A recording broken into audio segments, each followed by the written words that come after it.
just government of the people. We beseech you to behold with your abundant favor as your servants, whom you have been pleased to call to the performance of important trust in this county and the Republic of Kenya.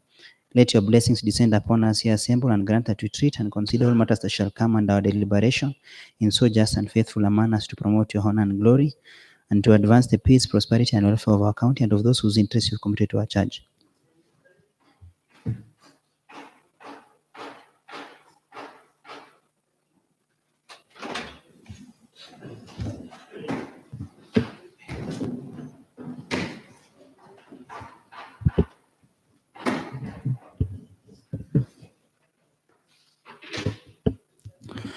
Orders of the business.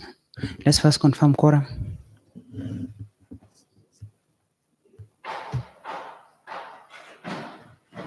Honorable Speaker, quorum is not present. The bell be rung quickly.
Honorable Speaker, quorum is now present.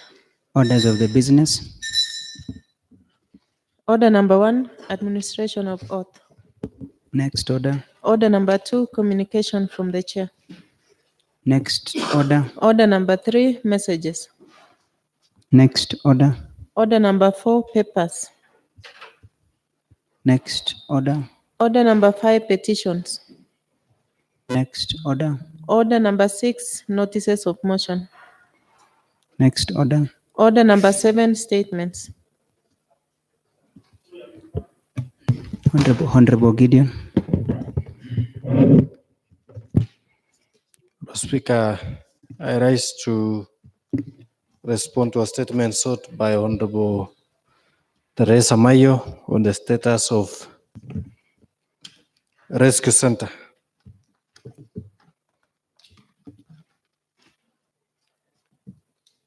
Mr. Speaker, on behalf of the Committee of Implementation, may I take this opportunity to respond to the statement sought by Honorable Teresa Mayo on 28 May 2019 as follows.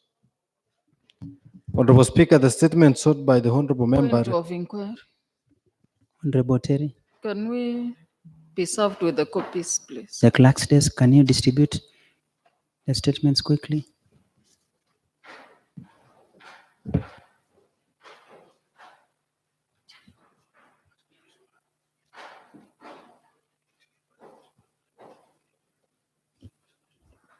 Proceed, Honorable Gideon. Thank you, Honorable Speaker. The statement sought by Honorable Member required the chairperson for Implementation Committee to report to this House if the said rescue center have been established, and if so, indicate where it has been established and whether they are operational. Honorable Speaker, the said rescue centers alluded to by the CCM in charge of health and Sanitation was a proposal of long-term plan by the department to establish the rescue centers in each of the 5 sub-counties, whereby Kapsabet will host the major rescue center complete with a rehab wing. I wish to report to this honorable house, that the rescue center has not been established. It is important to note the issues to do with social welfare, such as the one in question was initially domiciled at the Department of Sports, but has now been transferred to the Department of Tourism, Culture and Social Welfare. However, Mr. Speaker, the committee recommends that sub-county hospitals set aside temporary rescue centers to handle emergency cases, mainly of medical nature. On 20th June 2019, the implementation committee held a consultative meeting with the CCM in charge of tourism, culture, social welfare, and respective chief officers on the matter.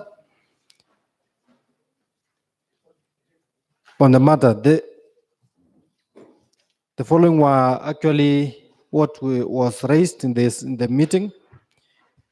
Cash 3 million that had been allocated to renovation of rescue center has not been reallocated as earlier indicated. Actually, there is a response that you were given, which we have attached. Earlier, it had claimed that it had been reallocated, but on proper check, we noted that it was not reallocated. The money is available under pending, actually work in progress at the Department of Sports, where social services was initially domiciled.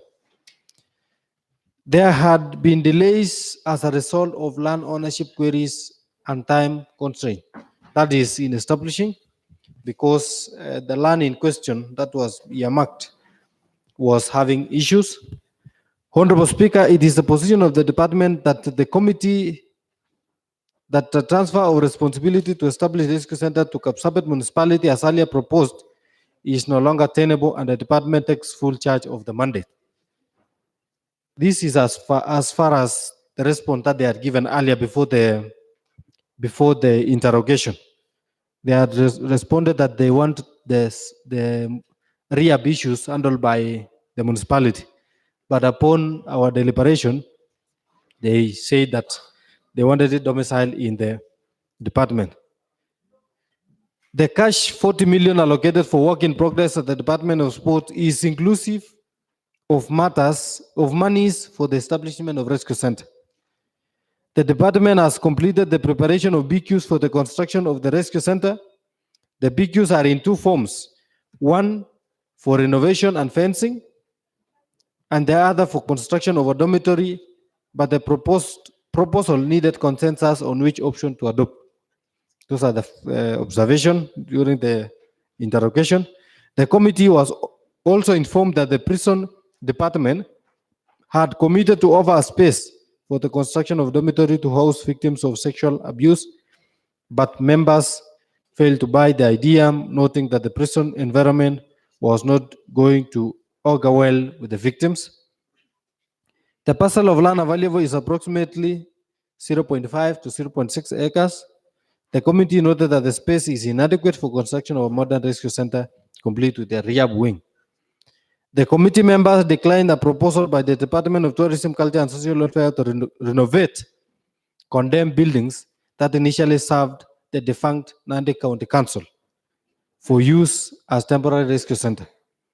Members agreed to conduct a field visit to the proposed buildings for renovation. Upon visiting the site, the members were shocked by the deplorable condition of the buildings earmarked for renovation and immediately ruled out the idea of renovation. Security issues also emerged since the area is an open field that must first be fenced off to secure it. The committee asserted that it is not prudent to merely construct a rescue center without rehabilitation capacity. Rehabilitation is an important component in the restoring of the stability of the victim back to normalcy after undergoing horrendous experience. This committee therefore recommends that the land be secured first with the available funds, that construction of to commence later. Honorable Speaker, the committee will make sure that in future, the department plans for construction of a rescue center in every sub-county in consultation with the Department of Health and Sanitation. The available funds amounting to 3 million will be spent in financial year 1920 to secure the identified plot. Honorable Speaker, in conclusion, I wish to state that the matter raised by Honorable Member is extremely important and requires the support of all of us as a House and in our individual capacities. Sexual abuse and gender-based violence are vices that continue to bedevil our society unabated. This must come to a stop. The committee remains alert and will continue to pursue this matter and report to this House. Honorable Speaker, I have attached a copy of the response from the Department of Tourism and Culture and Social Welfare for further reference. Mr. Speaker, sir, I thank you. I think on this, there is the reference of the letter that was sent to us, of which when we received this letter, we requested for more time because the letter actually was talking of inavailability of funds and issues to do those, and the fact that they wanted the same issue handled at a municipality, but we invited them, they responded, and the findings are those that we have highlighted in our report herein. Thank you, Mr. Speaker. Honorable Chamnyango. Thank you, Mr. Speaker. Honorable Speaker, on 13 June 2019, Honorable Swadi, pursuant to Standing Order 45-2C, sought a statement on... Honorable Terry. I had a few issues to raise about the response for my statement, and I thought they also had issues, but seemingly they are also responding to statements. Would you then proceed ahead? Thank you, Honorable Speaker. Let me first of all thank the Committee on Implementation for coming up with the response as earlier on directed by the Speaker, but there are issues which are not clear in their response. First, they are talking about renovation, construction, lack of land, and availability of 0.5 to 0.8 acres. And right now they are saying they want to use the 3 million to buy some land for the same. It's not clear which one they are going to do. At the same time, it's not clear which department are going to handle the same, since in their report, they are talking about the Department of Sports having the money, the Department of Social Welfare seemingly wanting to push the same there, and the members of the committee who are saying the committee members declined for proposals like the proposal by the Department of Tourism, Culture and Social Welfare to renovate condemned buildings. So it's not so clear who are going to do what. Thank you. Mheshimiwa Spika. Honorable Fred. Mheshimiwa Spika, ningependa kujulisha Mheshimiwa Teresa Maio ya kwamba Mheshimiwa Spika, ilifika kiwango ya kwamba tulipewa milioni 3. Kwa hiyo milioni 3 Mheshimiwa Spika, tulitembelea pale tukaangalia ile ujenzi imekuwa pale, ilijengwa mwaka 50 iliyopita. Sisi kama kamati tukaamua kwamba hata hiyo milioni 3 haitatosha. Tulikuwa kwa sababu waziri alikuwa amesema kwamba tuirekebishe yale, tukamwambia hapana. Ni heri tujenge mpya, tukaona pesa haitoshi. Tukamwambia aweke kiwango, waweke survey, waweke sengenge, tujue ni shamba gani. Kwa sababu tayari tumepata shamba Mheshimiwa Spika, lakini makosa pia Mheshimiwa Spika, wale walioweka pesa kwa ujenzi kwa idara ya tourism. Lakini mambo ya mashamba hawakuweka pesa. Sasa kulikuwa na shida Mheshimiwa Spika, tukasema ya kwamba ile ya mwisho tulikuwa tumeamua, kila mheshimiwa alikuwa anachangia Akasema mimi maoni yangu nilikuwa nimemwambia kwa sababu shamba itaibiwa hapa kwa sababu tiko na mambo mengi ya shamba.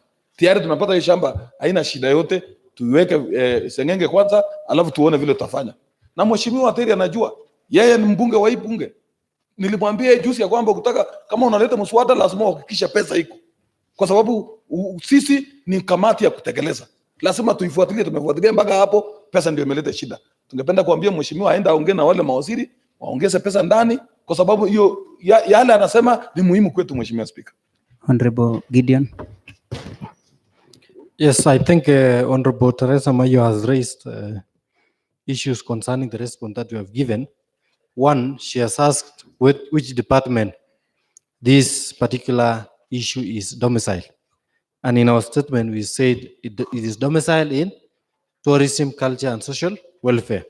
The issue was the previous financial years, social welfare was it was initially youth, sports, and social welfare. That is when the funds were committed, the 3 million were committed. It was in 17-18. In fact, it's not 18-19. It was 17-18. So it was still under the other arrangement that we had. But now, so the funds are still within that department as work in progress, captured in the 40 million that was allocated in the youth, sports, and culture, youth and sports department. Secondly, we went there to look at the piece of land and the houses that they are earlier. When they allocated the 3 million, it was for renovation. But when we visited the two buildings that we were talking about renovating, it's actually almost falling off. You cannot renovate a building that is almost falling off. So we said, we ruled out in that discussion there as a committee that there is no way we can renovate a building that is almost what? Falling off. Then they had two proposals: to renovate, fence, and also what? Construct a new facility altogether. But the 3 million is not enough. So during our discussion, we told them it is better to use the funds available to secure the land, because the land does not have even you don't know what do we call? You cannot ascertain the boundary of the piece of land. So we told them to liaise with the Department of Lands, secure the piece of land, so that in subsequent years, we can allocate funds knowing that we have a land to construct the rescue facility as well as the rear wing of the particular department. So I think I've responded to the queries raised. Thank you. So I think Honorable Gideon, together with the Committee on Tourism, Social Welfare, I'm sure they'll be seized upon the matter, especially when it comes to budgeting. Honorable Terry, I don't know if you sit in the same committee or tourism, but I'm sure you can liaise with them. I know the chair is here, Honorable Mayo, together with Honorable Gideon. The response is sufficient and you've really built up the issues. And I think Honorable Fred also had background information. So let it form the basis of discussion in case you would wish to talk about supplementary. If you wish to talk about budgeting, let it be the basis of discussion.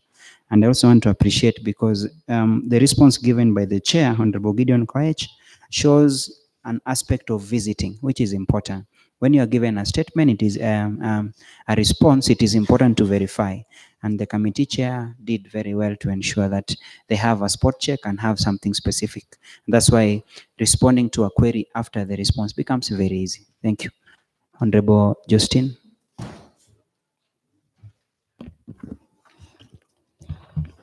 Honorable Speaker, on the 13th of June 2019, Honorable Jackson Swadi pursuant to Standing Order 45-2C sought a statement on mandate and revenue from the Chair of the Committee on Finance and Economic Planning on the following issues.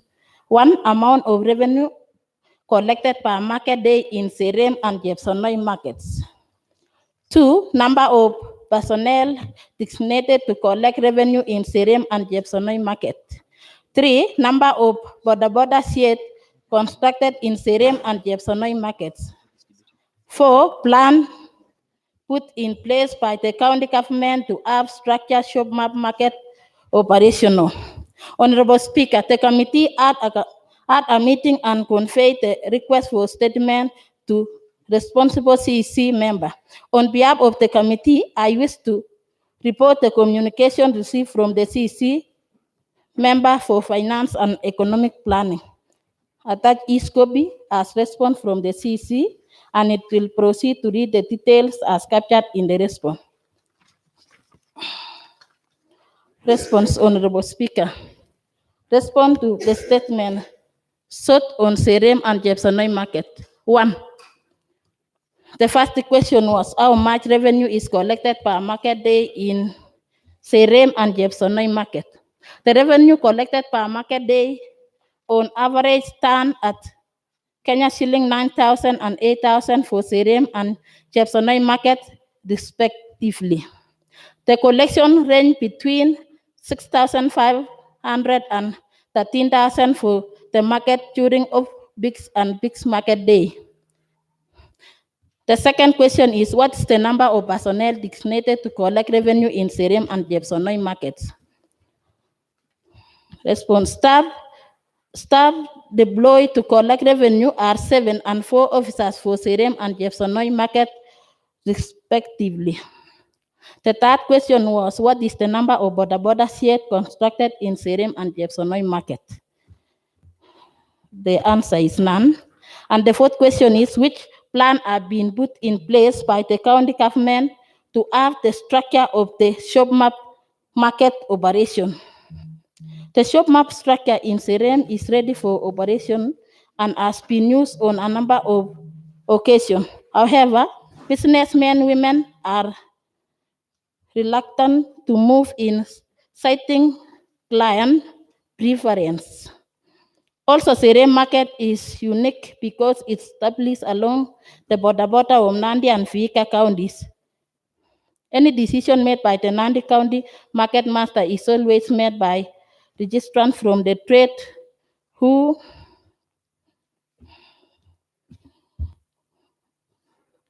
it seems I don't get to the, because the rubber stamp of the chief officer is there.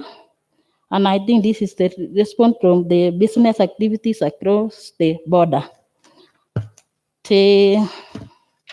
Some is not, I have not seen properly, Honorable Speaker, with the aim of getting the traders use the show map structures as early as FS.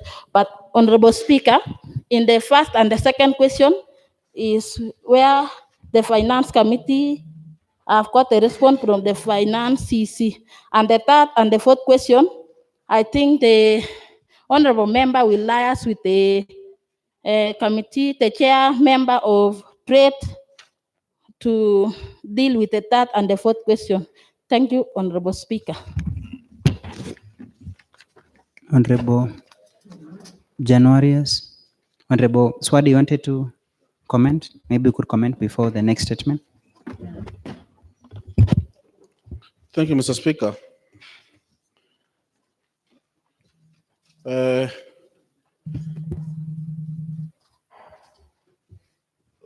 Let me commend the committee for just writing to the CEC member in charge of finance and economic planning.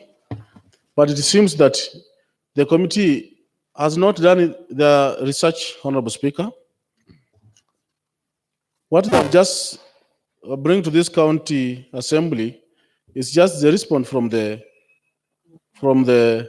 CEC, from the department. Okay, Mr. Speaker, why I was asking this question is Serem market, you can see it is collecting 9,000, that's per day, per market day.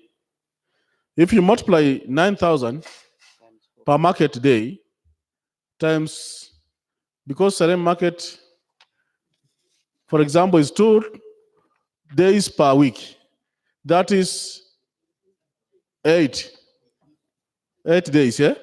So 9,000 times 8, it comes to about 72,000. And you see the personnel designated in that market, Serem market, there are 7. 7,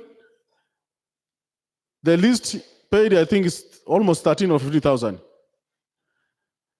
And that's why we are losing revenue, or we are collecting revenue, which does not help the county at all, because the personnel are more than the revenue collected in that market. That is a very simple mathematics, according to my able vice chairman, who is a banker.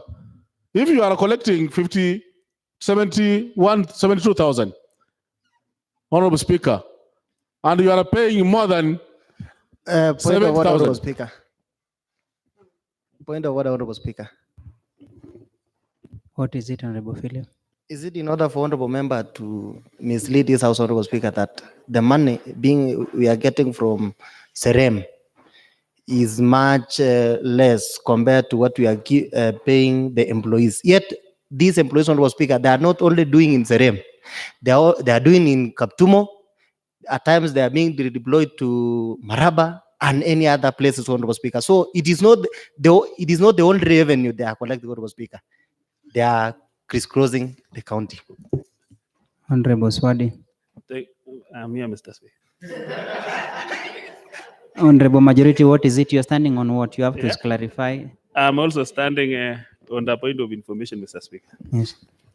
I was wondering. Honorable Point of order. Yes, Honorable Gideon. Mr. Speaker, Take a seat, Honorable David. is the honorable member in order to address this out without your permission? I thought all of us must catch your eye before he addresses the house. He made a statement before you need to rule. Take a seat, Honorable David Koi, take a seat. You should rule him out of order in what he did before he proceeds. I'm sure, Honorable Gideon, you understand. It's always a learning process. Now he's aware. Proceed, Honorable David Koech. Thank you. You know, I was trying to capture your eye, Mr. Speaker. Now that you had not captured. Now, Mr. Speaker, there is something I was trying to make it clear.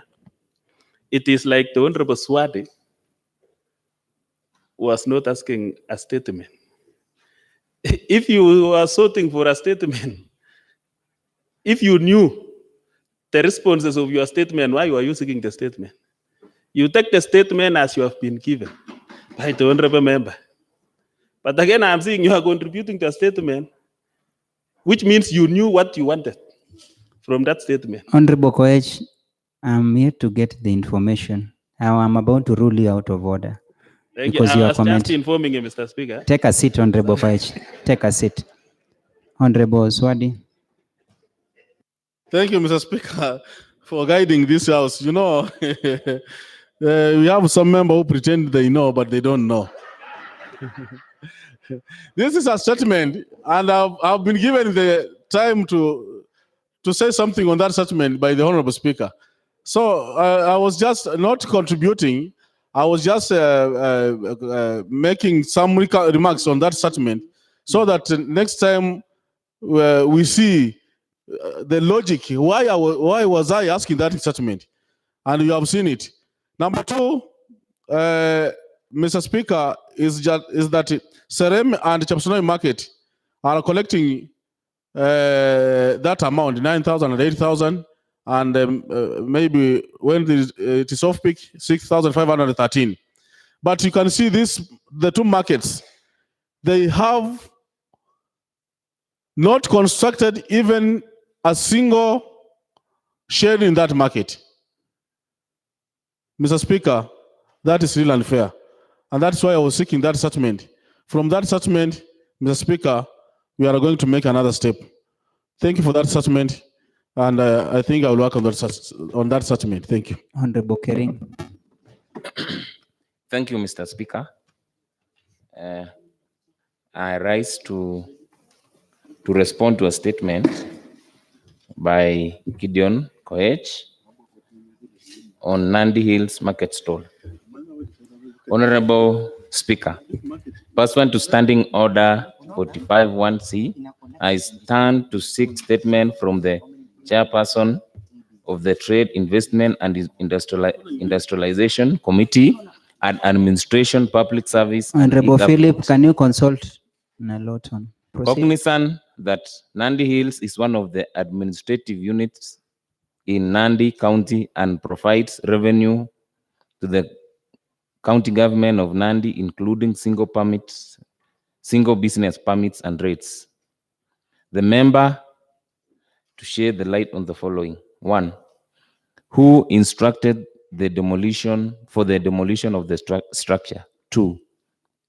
What is the capacity of the Nandi Hills market stalls and the number of the users of the said market stall? 3. Whether the county has provided alternatives to the roadside sellers, noting that county officers have been levying the users. 4. Whether the county government has provided an alternative land for the users will carry on their business activities. A. Who instructed the demolition of the structure? That no structure was demolished in Nandi Hills town, save for a few tables that were relocated to the new market area in compliance with public health notice dated on 16th May 2019, PH/SNA/H/volume 9/2019. Copy is attached here, Mr. Speaker. B. What is the capacity of the Nandi Hills market stall and the number of the users of the said market? That the number of the capacity and the users number of Nandi Hills market are as indicated below. The lower market with a shade has a capacity of 70 stalls, but 30 are occupied. The middle structure has a capacity of 66 stalls, but 36 are occupied. The new open air market created for the road for food vendors has a capacity of 104 stalls plus 13 spaces for the wholesalers and the 4 kiosks for the charcoal vendors. 16 spaces have been created to accommodate maize, fish, and chips vendors. More spaces has also been created for Wednesday and Saturday wholesalers who usually come on market days only. There are enough parking space that accommodate up to 7 vehicles.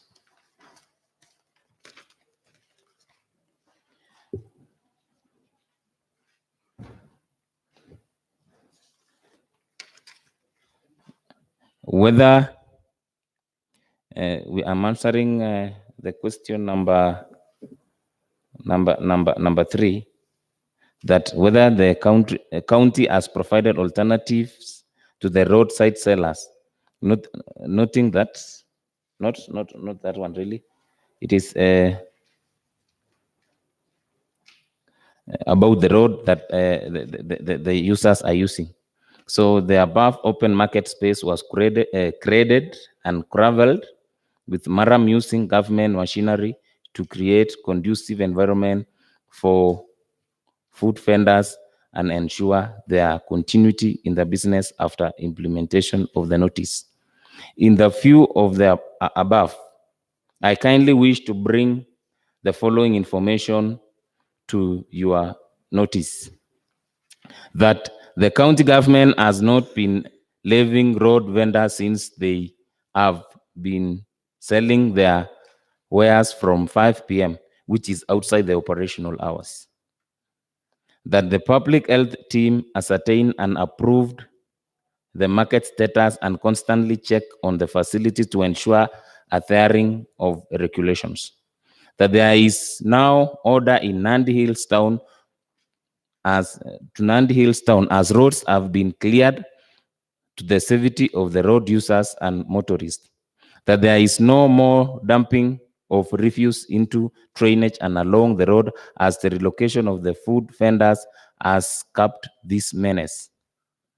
that the above activities were carried out after consultative meeting was held between public health officers, area MCA, and the sub-county administrator.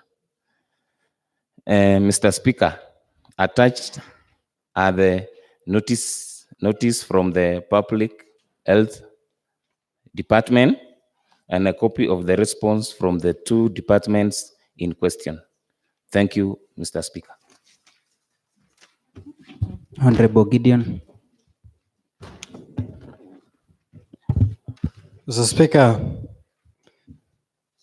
let me thank the Chair Trade for conveying the message from the CC in charge of administration, as well as the department concerned. I have no issue with Honorable January Askari as the chair. Maybe the only issue I'll have with him is what step they did to ascertain what is written in this particular response. I am dissatisfied. As a matter of fact, this is a serious issue in Nandils. Even yesterday evening, the county askaris took the wares for these particular vendors, even within the markets. That was past 5. Mr. Speaker, I think Nandils deserve better service because they are also taxpayers. I wish to request that through your office, you give direction in as far as this matter is concerned. It is really a big issue in Nandils. When they respond that there is no structure that was demolished, then go ahead and say, save for a few tables that were relocated. For instance, if there is a structure in a certain place, how do you relocate a structure without demolishing? How do you relocate? These are not tables, they're movable tables. In fact, they are not telling us what time was this done. It was done at 3 a.m. How do you know that this person is doing business in the wrong place? I take it that actually the CC is out of touch, the CEO is out of touch, doesn't know what is happening in Nandils, and is being misinformed. And by extension, this house has been misinformed, Mr. Speaker. And that is a big and grave offense to give false information to this particular house. They have given us that there are around 70, capacity of 70, that has been used. I don't know how true is that. Now that we never ascertained this, they are not giving us the status of this market. You are giving numbers of some spaces without telling this honorable house that the market is in a very bad state. They have no toilet. Mr. Speaker, I think I am not satisfied, and I think I will request you that you give proper direction in as far as this matter is handled. They have given us an annex of notice from the public health. When was it given? When was the notice given? When was the demolition given? Or when was the demolition and purported relocation done? They have given us a copy from the department. They have alluded to the fact that the above activities were carried out. Which are these activities? After consultative meeting was held between public health officers, area MCA, and the sub-county. Where are the minutes of that meeting? When was it held? This is a political response, Mr. Speaker, and I will not take it lying down. This is a political response given by the sub-county administrator in Nandi, who purports to be doing everything in Nandi at the expense of the area MCA that was elected, including even using county askaris to post in the social media that the area MCA is not doing anything in Nandi. I request you, Honorable Speaker, that you give direction that the CEC appears before this House to shed light. We go and confirm what was happening, what has happened in Nandi, and get the view of the Wamamambogas in Nandi town who are suffering because of the action taken by an officer given or being paid by the same taxes that these particular officers are, these particular vendors are paying to this county. Thank you. Honorable Generous Kering, you have up to tomorrow afternoon. In the tomorrow's afternoon session, you have to refer back immediately to the department. Every single concern the honorable member has risen, especially on factual information. You cannot mislead the House. You cannot misinform the House. It is not your responsibility. Take it back to the maker of the statement.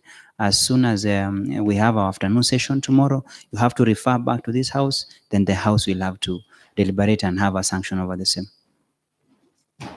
Noted, Mr. Speaker. Thank you. Honorable Elfas. Thank you, Honorable Speaker. Mr. Speaker, I stand to respond to a statement sought by one Honorable Emmanuel Menkage, Honorable Member for Olesos Ward. Mr. Speaker, pursuant to Standing Order 45-2C, Menkage want to start a statement from the Chairperson High to Committee Administration and Public Service concerning the streets of Kapsabet town. We say that they are very dirty. He said they are congested and some are potholes. The condition of the streets pose elder hazards to the users. Further traffic within roundabouts in Kapsabet town, Cheparbar, Imaki, Olesos, Kipsikak, Mutuot, Namgo, and Nandils, which resulted to serious traffic obstruction and he said it may easily result to road carnage. Mr. Speaker,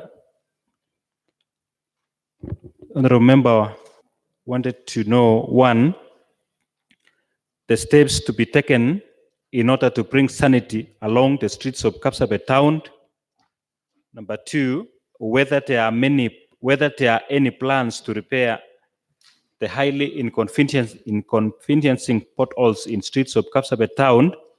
And number three, why are county askaris not controlling traffic in major roundabouts and town?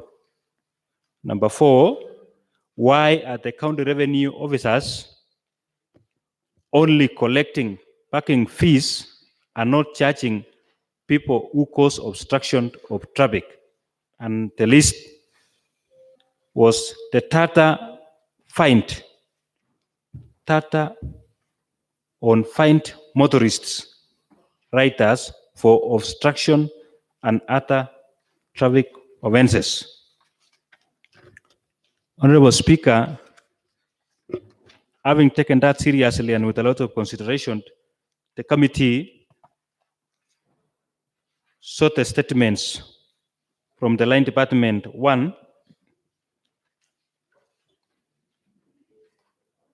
Mr. Speaker, the steps to be taken in order to bring sanity along the streets of Kapsabet town. As the committee, we are responding as follows. One, to improve the provision of cleaning and guarding against the public nuisance caused by unclean and unsustainable environment. The department has organized for a meeting with the Department of Transport and Infrastructure for an arrangement to share their transport equipment, especially tipping lorries, which are the tippers, to improve the cleaning level in Kapsabet municipality and other urban centers. Number two, Mr. Speaker, the department will request it through the budgetary allocation funding for the acquisition of contractors for reviews collection in our urban centers. Number three, Mr. Speaker, we will also request it through the budgetary allocation funding for gradual acquisition of reviews collection receptacles to be distributed to our urban centers to improve on solid and organic waste management. Number four, there will be improved supervision over the staff providing cleaning services. Number five, there is also improved work plan covering key areas of cleaning.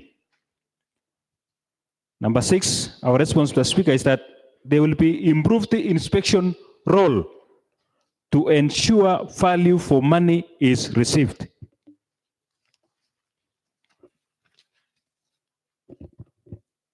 The Department of Transport and Infrastructure and Kapsabet Municipality, as stated earlier, in the form of vehicles among others, we are consulting with the Department of Lands, Environment and Natural Resources and Climate Change over the identification of a suitable land for lorry parking and border borders to reduce congestion caused by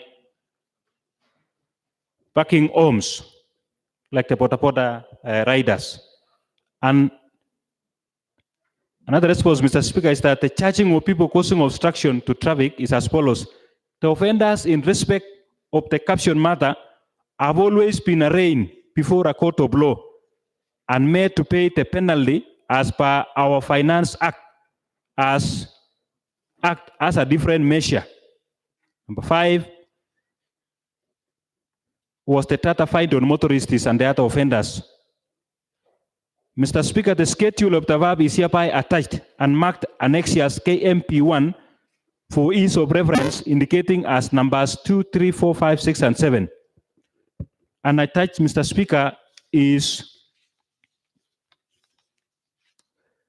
the Nandi County revenue breakdown from PASPAC for the financial year 2018-2019, which I hope many members will go through it. And as I summarized, there is a total of 28,915,000, which actually has been collected from this the issue, monthly operating fee, the obstructions, impounding fee, enforcement fee, declumping fee, parking default, penalty fee for wrong parking, parking lorries and fast parking, daily parking operations, and the reserved parking, which has amounted to 28,915,117 shillings. Mr. Speaker, we wish to say that should the Honorable House require for further explanation, do let us know. Thank you, Mr. Speaker.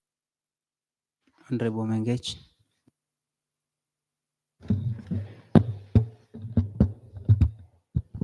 Thank you, Honorable Speaker. Thank you, Chair, Honorable Elfas. Honorable Speaker, it's unfortunate that there was, number one, there was no plan. There was no plan to repair the roads in the town, because looking at the annexures, the plan is now begun when the CEO, Ms. Scholastica Tuwe, wrote a letter to the Chief Officer of Transport and Infrastructure requesting Kura. Members, this is such an unfortunate situation. The Constitution is very clear, and I don't know why the Council of Governors has not been able to address the issue.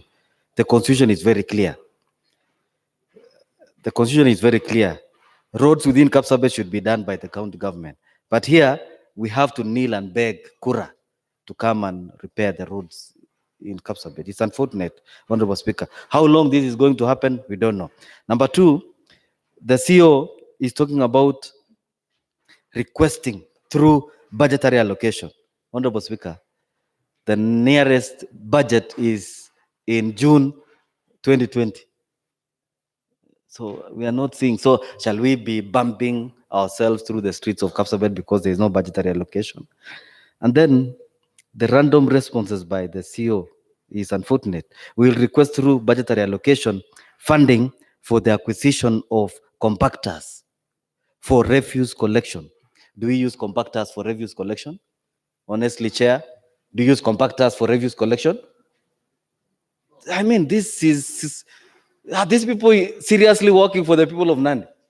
And then the next page, Honorable Speaker, we are consulting with the Department of Lands, Environment, Natural Resources and Climate Change over the identification of a suitable land for lorry park. What is that? What is a lorry park? What is a lorry park? Worst of all, and border to reduce congestion caused by parking homes. Honestly, honorable members, what is this?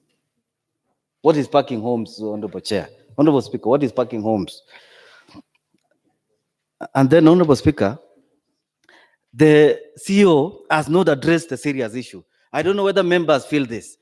As you drive in Namgoi, there is serious action causing accidents.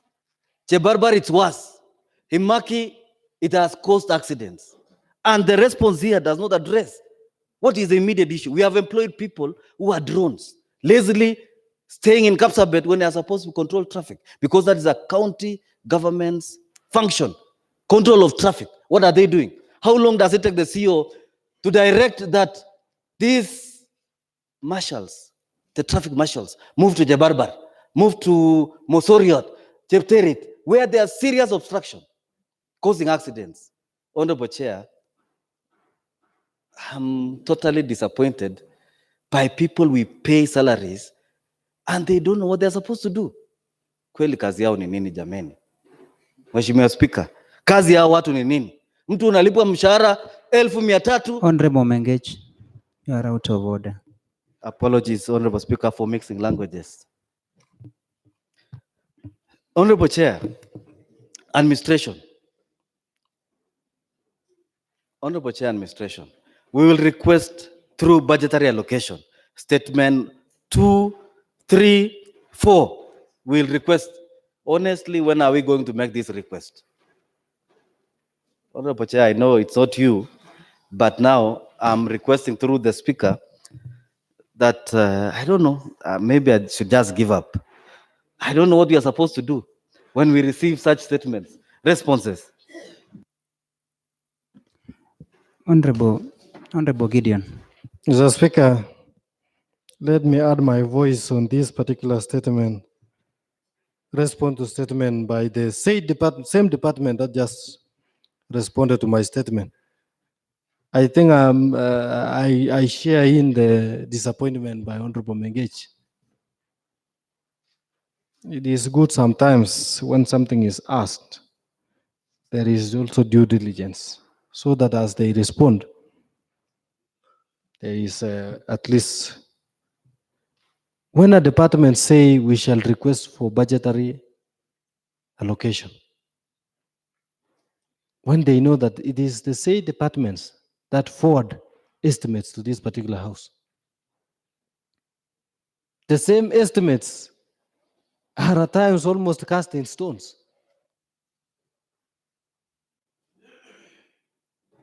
Mr. Speaker, in Nandi town, for instance, the issue of traffic, Nandi Junction has claimed lives of several people because it doesn't have a roundabout. It doesn't, you cannot, actually the cars proceeding to Kisumu, those, even the motorbikes, there is no proper control at the junction.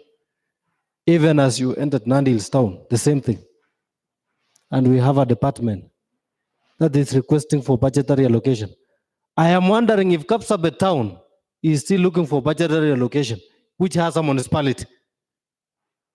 Then we can only pray to God from heaven to descend so that it can save us in Nandi Hills and the rest of the towns. Thank you.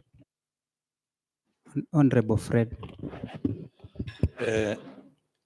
Ya kwanza nashukuru Mheshimiwa Spika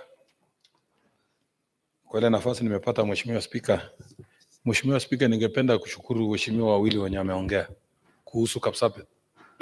Mara kwa mara nimeongea Mheshimiwa Spika, nilikuwa kwa ile sheria tulipitisha Mheshimiwa Spika, ilikuwa inafaa wale waheshimiwa wanasimamia municipality wote wakae kwa hiyo kamati. Ilikuwa wale kamati tuliwachagua Mheshimiwa Spika wamefungiwa nje. Hiyo ndio maana uliangalia milioni 168 iliwekwa soko hapa, kwa sababu tulikuwa tumesema tunagawanya, alafu tuweke ingine barabara, tuweke ingine wapi.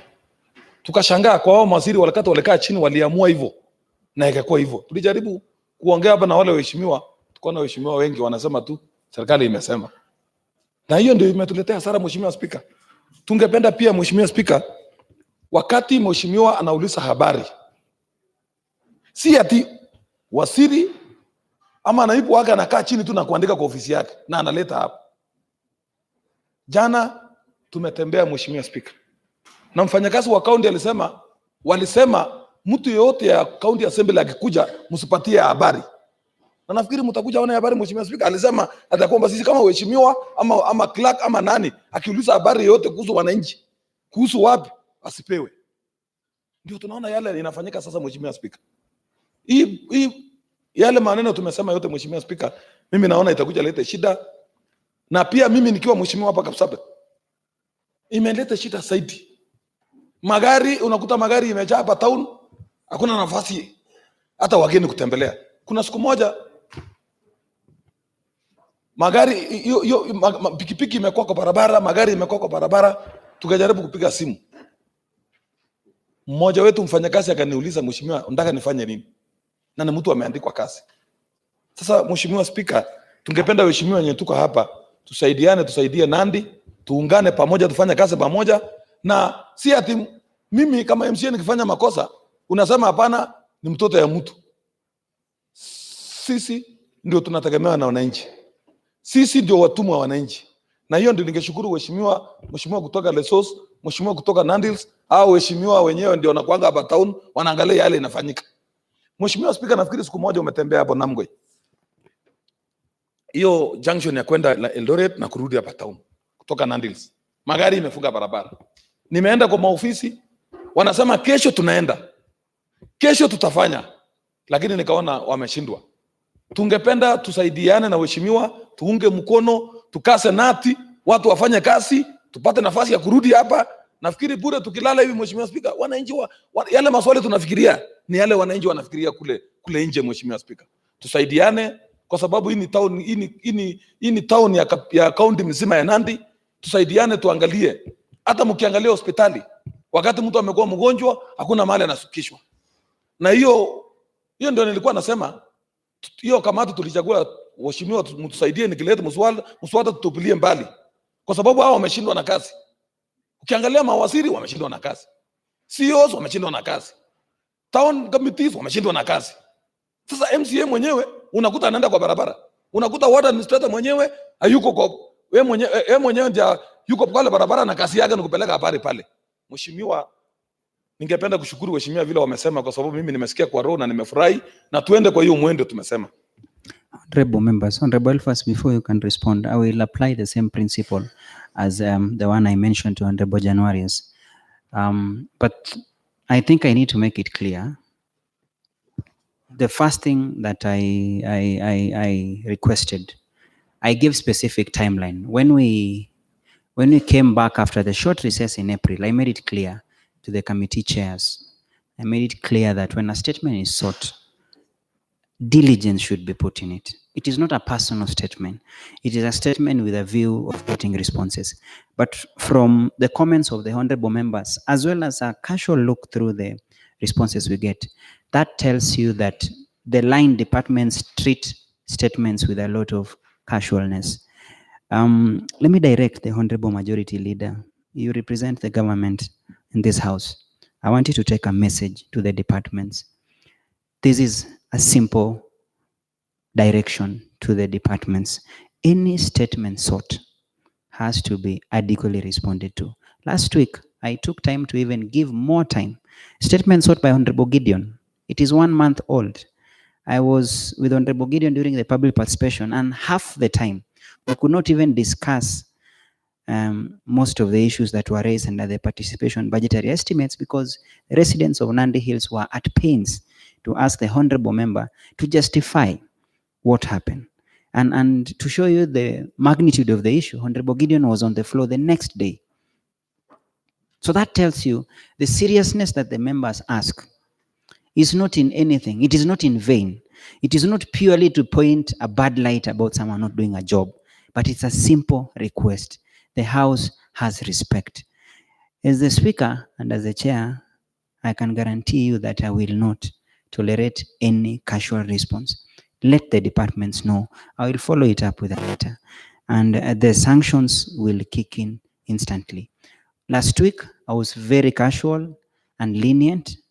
The CC Finance came. I literally had to throw out some honorable members purely for the sake of decorum.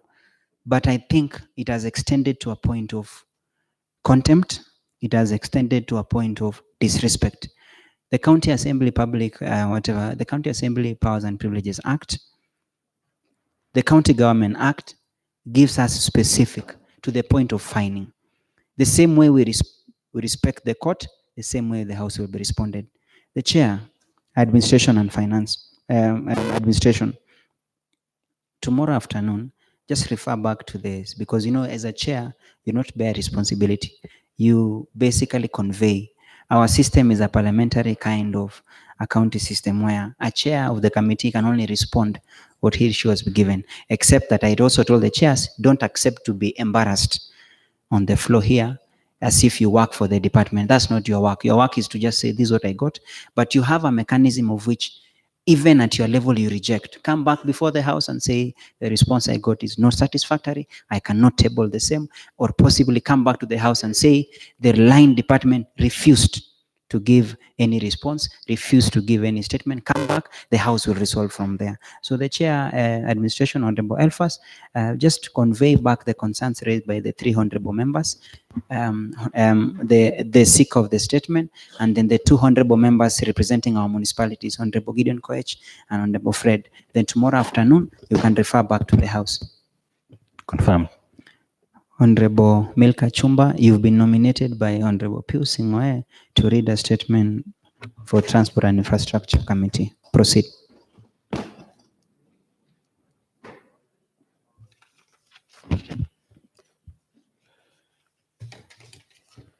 Thank you, Mr. Speaker, sir, for giving me this chance. And I am here on behalf of our EPO Chair, Honorable Pius Sing'oei. Mr. Speaker, on behalf of the Committee on Transport and Infrastructure, I would like to respond to the statement sought by Honorable Geoffrey Kefolwe on 23rd May 2019 as follows. The first question is said that how many hours and kilometers of dosing allocated to Kituya Ward? Mr. Speaker, sir, due to limited financial allocation towards hire of machines, the department had allocated 400 hours of excavator doser for every sub-county and did not take a ward-based approach in allocation. The sub-counties used these hours on the need basis. Mr. Speaker, sir, however, ward-based approach was considered for hire of graders and 12,000 meters square was allocated by ward. The second question was how many kilometers of maraming was to be done in Kiptuya ward. Mr. Speaker, sir, as at that quarter of financial year 2018-2019, the Department of Transport and Infrastructure had done 25.6 kilometers of grading and 12.9 kilometers graveling within Kiptuya ward. Mr. Speaker, sir, attached herein is the list of roads done in each ward in the county. The contract documents showing evidence of roadworks to be done in Kiptuya ward was the third question asked by Honorable Gevolwe. Mr. Speaker, sir, the above question as contained in the statement by Honorable Member is ambiguous. Mr. Speaker, it is ambiguous in the sense that it does not indicate which documents of roadworks are to be failed and for which financial year. Going as per the choice of what's to be done. He asked what's to be done in Kiptuya, indicates that this is in the future, not now, and therefore the documents will be failed in future, considering that budget estimates for 2018-2019 have just been concluded. Thank you, Mr. Speaker. Honorable Mbuchi.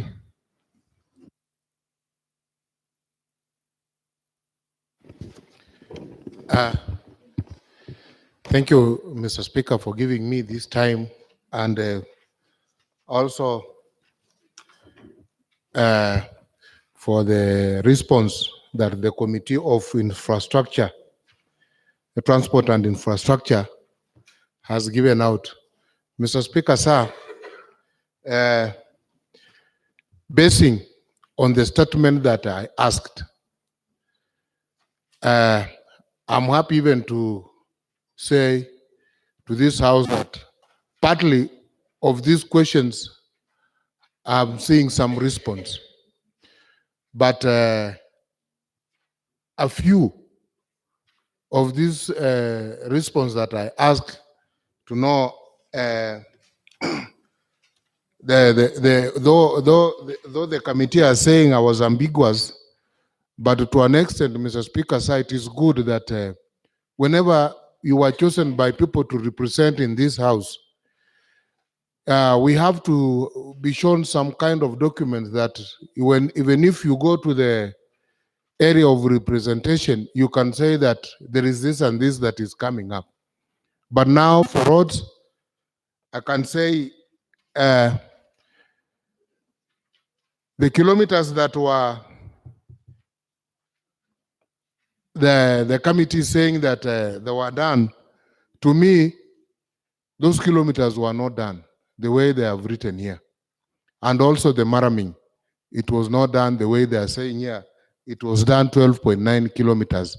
Unless it was RMLF that it did its perfect work in Kiptuya ward. So, Mr. Speaker, the chair and the committee should dig deeper into these matters and ensure that they go to the ground and verify, not being given this document by the transport department purporting that they have done a lot and nothing has been done. As per, I think if they've done a lot in Kiptuya, maybe Maraming, as per county, the county machine should be maybe 5 kilometers or 6 kilometers, Mr. Speaker.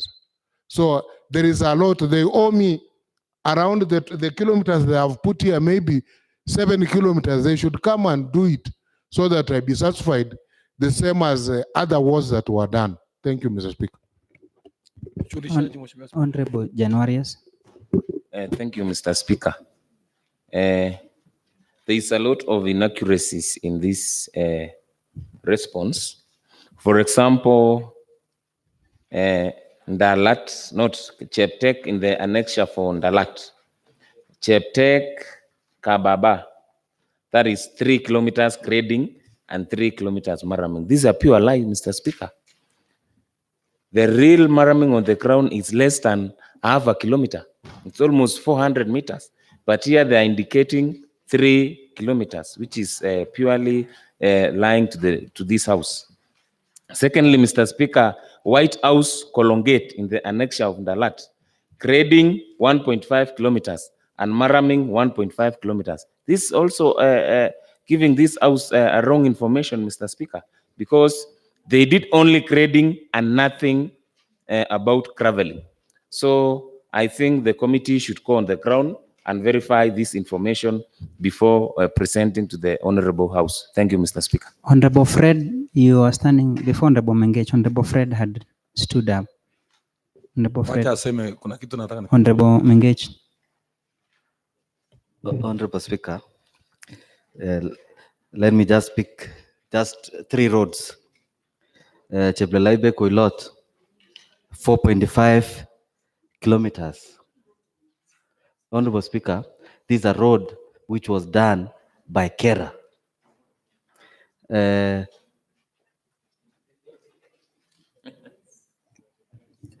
the other road, Koilot Primary, Koilot Secondary, a road done by Kera.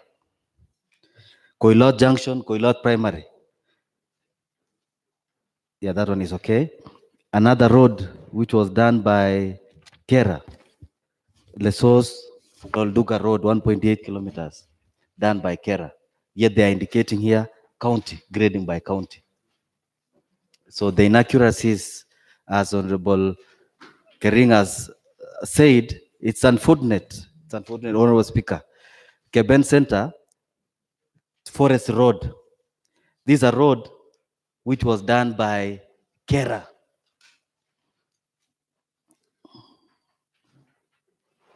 Thank you.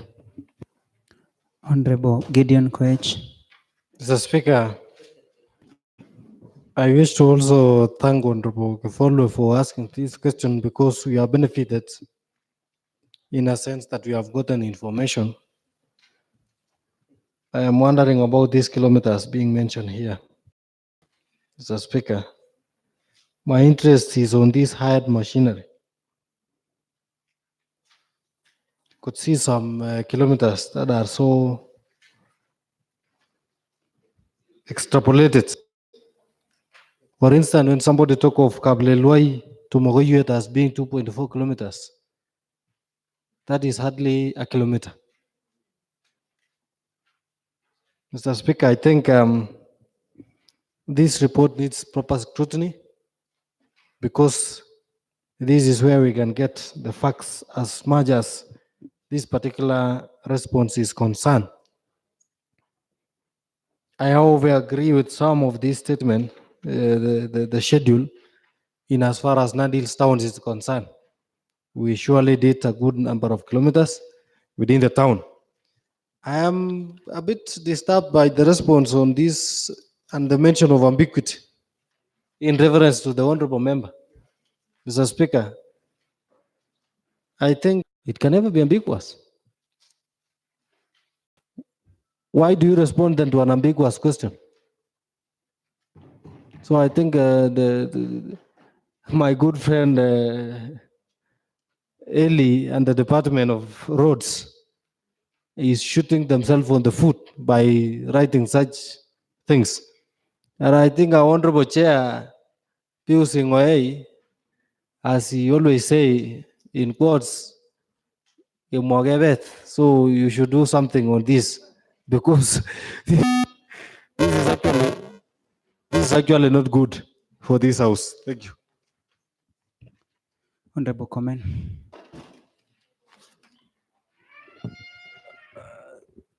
Thank you, Honorable Speaker. From this report, actually, I think we need to probe further because from what I'm seeing here in the report, one of Samoch Kapkures Road was done by RMLF, but here it is indicated as hired. Who was paid for this road as it is indicated as hired? So who was again paid? Well, it was under RMLF, and from this also we can actually deduce why in some areas you would find that there are very few kilometers, like now for Terek it's around 10.1 kilometers, while in some areas like Kabwareng it is 24. In Kemeloi Maraba it is 28.9. In Kobuchoy I'm seeing 34. In Kaptumo Kaboy I'm seeing 46. Why the discrepancies? I think these are things that would actually even show why some wards have actually been marginalized in resource allocation. So we need to probe this further and we ensure that we balance resources to all wards. Thank you. Honorable Fred.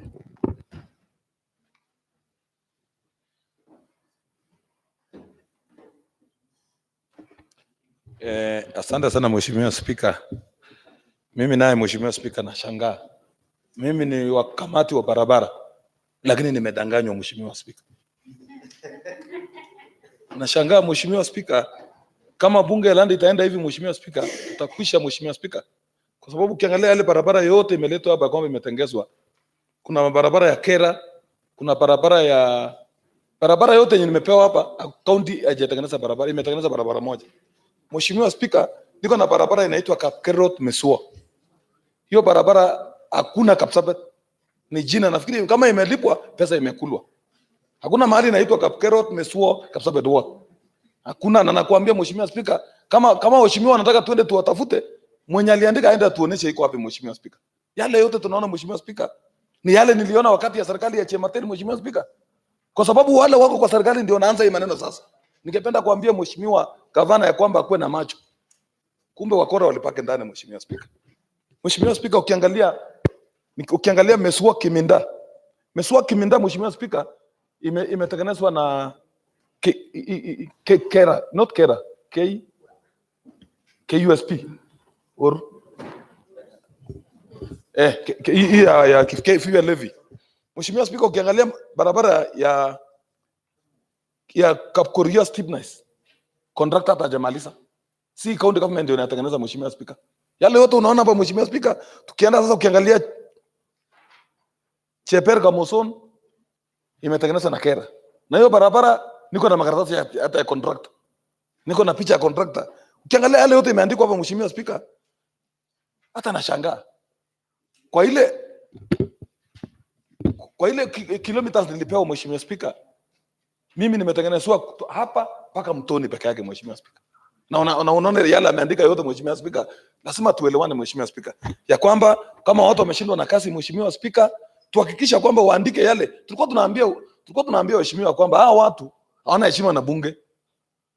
Hata ukimwambia nini, juzi nimemwambia mwingine, shida gani? Bunge na nyinyi kuna makosa gani?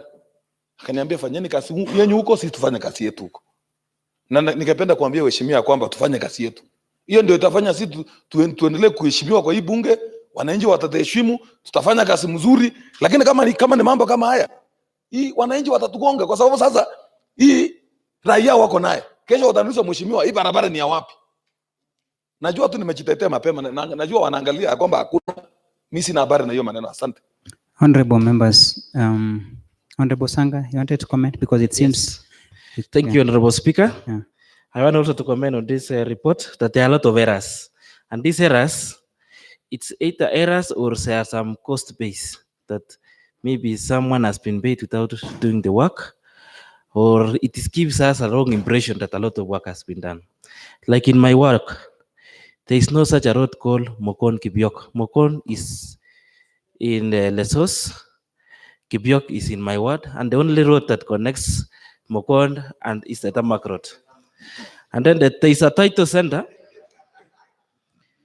Title center, they are saying it was created by the county 0.6 kilometers. The same time, title center created by the Hyatt 0.6 kilometers. So I don't understand. Did the county came and then Hyatt came again? So there are a lot of errors giving a wrong impression. Thank you. Honorable Fred.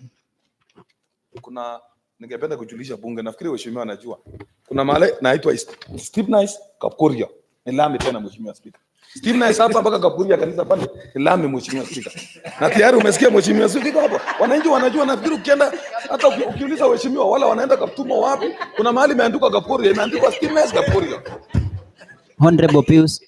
Mr. Speaker. Honorable Pius. Asante sana Bwana Spika, kwa sababu hii report ni dangerous, kwa sababu unajua sisi kama wanakamati kuna mabarabara ambayo tunajua tumefanya na imefanywa na RMLF, lakini sasa imeletwa ambapo hatuelewi. Hiyo ni shida kubwa. Nafikiri Bwana Spika, kwa kila idara iko na problem, ijapokuwa kama sisi MCS tuwe macho. Unaona hata idara ya mambo ya maji, unaweza kuta ameweka pesa kwa maji na Honorable Clara, take a seat. I would just want him to finish. Nafikiri Bwana Spika, nikaomba tu waheshimiwa tuwe macho. Vile tumesema kwamba inawekwa mara kiwango fulani kwa kila ward, tuwe macho kuhakikisha kwamba mara miaka imewekwa, kwa sababu saa hii wana rotate mara mbili. Saa hii wakimaliza Jemundu wanaenda kwa Kiptuya, wakimaliza huko wanaenda kwa Sirai, baada ya hiyo wanaenda Kaptel Kamojo. Lazima tuwe macho, kila sub county wa macho, waangalie kazi ile ambayo imesemekana itafanywa, hiyo ikuwe sawa, lakini mambo mengine iko shida mingi. Asante sana. Honorable Clara. Honorable Speaker, I'd like to inquire from Honorable Pius whether he's still the chair for roads, because he's the one who nominated Honorable Milka to bring the same report, and now he looks like he's denouncing it. Honorable Clara, there's nothing stopping Honorable Pius to say. He's acknowledging. Now, I wish to give this direction. I want to give this direction very clearly on this particular report. Every single person, you know, the thing about this report, it touches on every word. And if we give chance, everyone will dispute. But it is more embarrassing when a tarmac road is placed here. That generally puts the house into disrepute.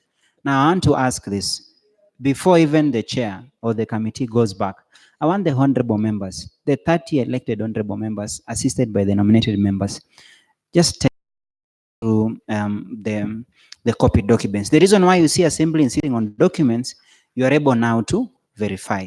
If there is no attachment, it becomes difficult to verify. Secondly, this house resolved that the individual departments must produce implementation report, quarterly implementation report, because that is what shows performance.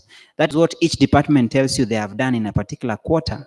And I think the way you are responding, you'll be in a better place to verify and not. So the committee on roads liaise with the honorable members, same as I directed, because this one will attract sanction across board. But I would want first the committee of roads to take time, now that we have veiled copies to all the elected members with their respective wards. You are aware how many kilometers were to be done. You are aware how you allocated one for grading, graveling versus what for hired machinery. Kindly verify, refer back to the committee. By tomorrow morning, when the committee chair and the members refer back to the department in the afternoon, we just want your response, then the house can take its decision. So that is directed for the committee. Next order. Order number 8, motion.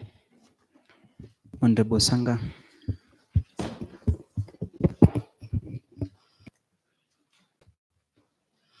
Thank you, Honorable Speaker.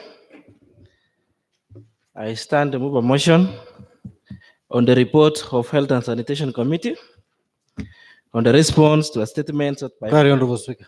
Honorable Gideon. I want to inquire from you, to the best of my knowledge, the response being given by Honorable Sanga is a response to a statement sought by Honorable Mengech.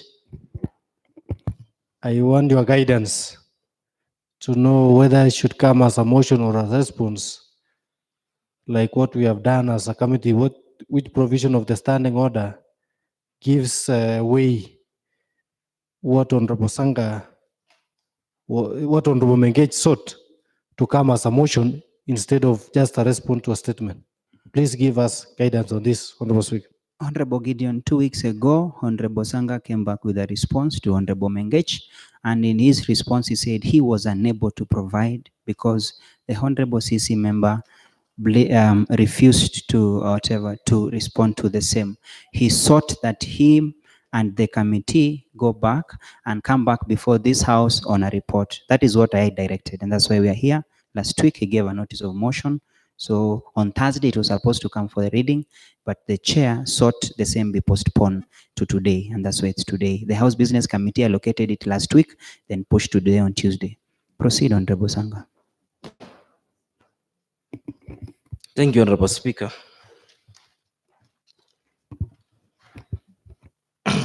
Mr. Speaker, sir, on behalf of the Committee on Health and Sanitation, I would like to respond to the statement sought by Honorable Mengech on 21st May as follows.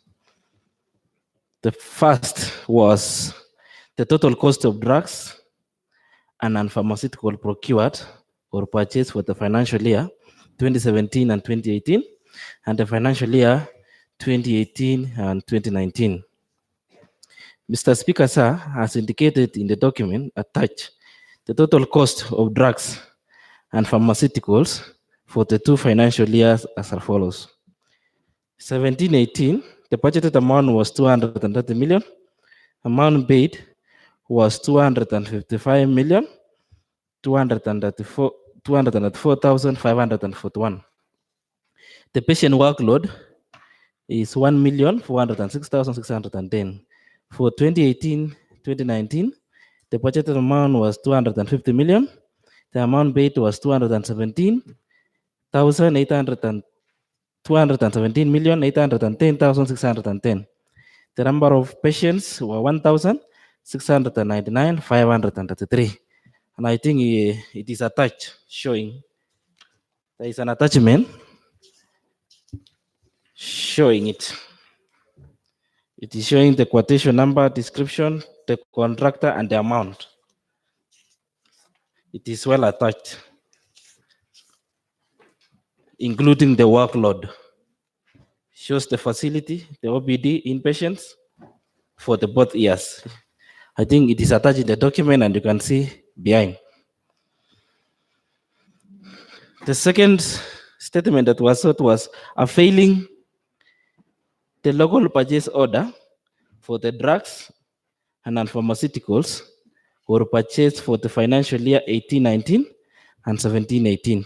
Mr. Speaker, sir, the committee has made efforts to avail the LBO for the drugs and non-pharmaceuticals for the 2 financial years, as demonstrated in the letters of correspondence attached, in which the committee wrote to the CEC for health.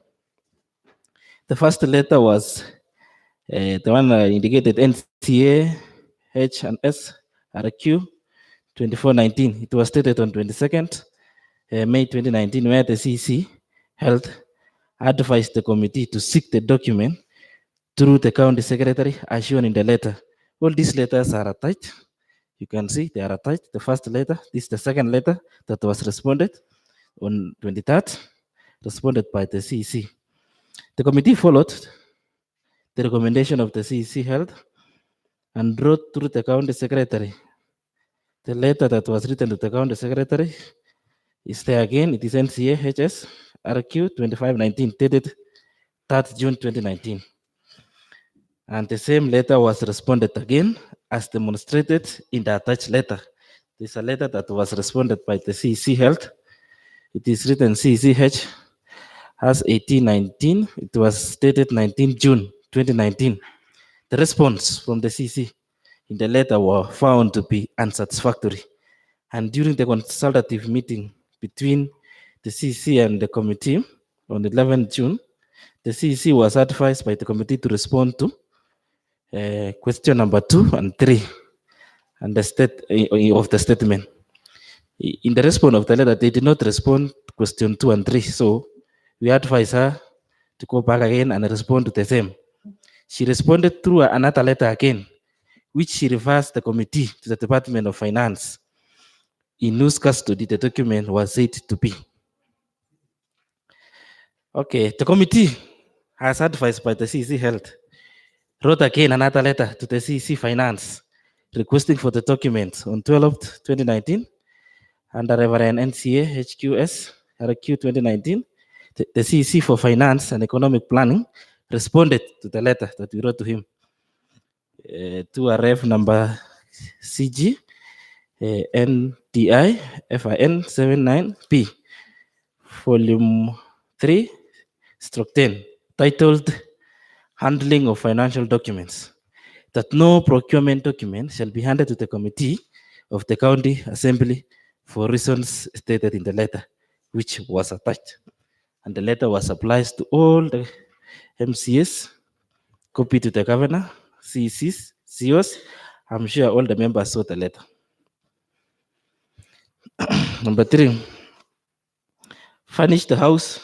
The third one that was sought, to furnish the house with delivery notes of the drugs and non-pharmaceuticals to various health facilities procured or purchased for the financial year 18-19 and 17-18 should be. Mr. Speaker, sir, as stated in the point 2 above, the following letters from the CC for Finance and Economic Planning on handling of financial documents, and the committee will not be able to furnish the House with delivery notes of the drugs and non-pharmaceutical to the health facilities for the 2 financial years.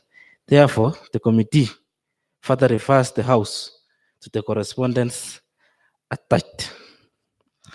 From this, Mr. Speaker, the committee wishes to inform the whole House that the CC for Health and Sanitation should be reminded of her role as the head of department, in which she failed to demonstrate, particularly availing these documents to the committee, where the committee has sought similar documents before, and they have been availed without much ado. Previously, they used to avail. Committee, in consideration on the letter from the County Executive Committee for Member of Finance. Mr. Speaker, sir, following the receipt of the letter from CC Finance, the implications that this committee was not limited to discharge mandates of effectively responding to the statement, and the committee deliberated and made the following observations. Observation number 1, right to compel production of documents by the County Assembly. Article 10(2)(c) of the Constitution provides for national values and principles of governance, including good governance, integrity, transparency, and accountability. The Constitution further spells out the guiding principles in public finance in Article 201(a) to include openness and accountability of financial matters. Section 3 of the Public Finance Management Act 2012 highlights the objects of the acts acting, stating, A, the object of this act is to ensure the public finances are managed at both the national and the county levels of government in accordance with the principles set in the Constitution. And P, public officers who are given responsibility for managing finances are accountable to public for management of those finances through Parliament and county assemblies. Article 260 of the Constitution and Section 3 of the Interpretation and General Provision of the Act defines document to include any publication and any matter written, expressed, or described upon any substance by means of letters, figures, or marks, and by more than one of those means, which intended to be used or may be used for purpose of recording the matter. Section 79 of the Evidence Act defines public documents as documents forming acts or records of acts of sovereign authority or official bodies or tribunal or public officers, legislative, judicial, and executive, and whether of Kenya or any other country. Section 18 of the County Assembly Powers and Privileges Act 2017 gives powers to the County Assembly or its committees to invite or summon any person to appear before for the purpose of giving evidence or providing information, paper, book, record, or document in possession or under the control of that person. And in this respect, the County Assembly and its committee shall have the same powers of the High Court under Article 195 of the Constitution. Article 195(2) states that the Assembly has the same powers of the court to enforce the attendance of witness and examining them on the oath, affirmation, and otherwise to compel the production of the documents. Section 67 of the Public Procurement and Asset Disposal Act provides for confidentiality on matters of procurement. Subsection 3D provides for exception on the passion of the court order. This exception gives the County Assembly powers to compel production of documents under Article 195 of the Constitution. The decision not to produce the documents to the County Assembly is illegal and not well informed and misguided. The decision has been used to halt County Assembly Committee's mandate. Section 21 of the County Assembly's Powers and Privileges Act provides for the objection to answering of questions or production of papers and states that where any person ordered to attend or give evidence to produce any paper, book, record, or any documents before the County Assembly, or a committee refuses to answer any question or to produce a paper, book, record, document on the grounds that it is private, does not affect the subject of inquiry. Section 22 of the County Assembly's Powers and Privileges Act provides that no public officer shall refuse to produce before the County Assembly or committee any paper, book, record, document on any county public officer who contravenes this section, commits an offense which constitutes grounds for removal from office of the county public officer in accordance with the Constitution or any applicable law. The county government of Nandi, being the public entity, all its document, records, acts, proceedings, including those of procurement, are public as per Section 79 of the Evidence Act. Therefore, the declaration of the county executive member for finance that there shall be no handing over of procurement documents to the county assembly contravenes provision of Article 195 of the Constitution and Section 22(1) of the County Assembly's Powers and Privileges Act. 4.2 is the custody of public documents. Public Finance Management Act defines government entity to mean any department or agency of county government and any authority, body, or other entity declared to be county government entity under Section 5(1), Article 226(1)(b), Section 148(1) of the Public Finance Management Act 2012 requires that the county executive member for finance to designate in writing accounting officers to be responsible for administration and management of finances of the county government entity. Section 148(3) of the Public Finance Management Act obligates the county executive member for finance to ensure that each county government entity has an accounting officer in accordance with Article 226 of the Constitution. Further, the Section 148(5) provides for a centralized financial management service subject to approval by the county assembly. Section 149(2)(b) of the Public Finance Management Act highlights responsibilities of accounting officers of the county government entities to include that of ensuring that the county entity keeps financial and accounting records that comply with the Act.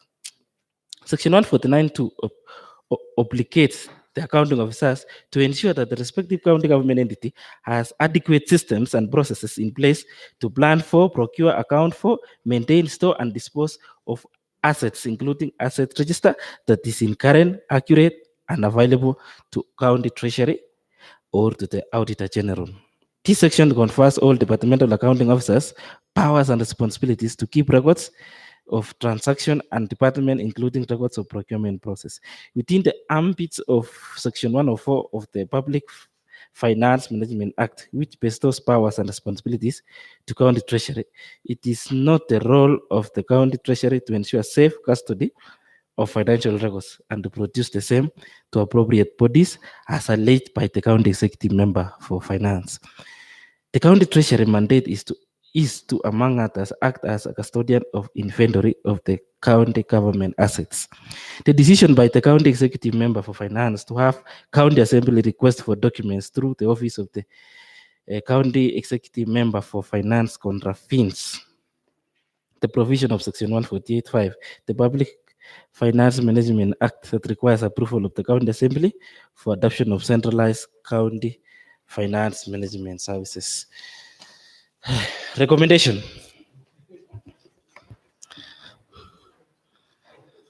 Recommendations.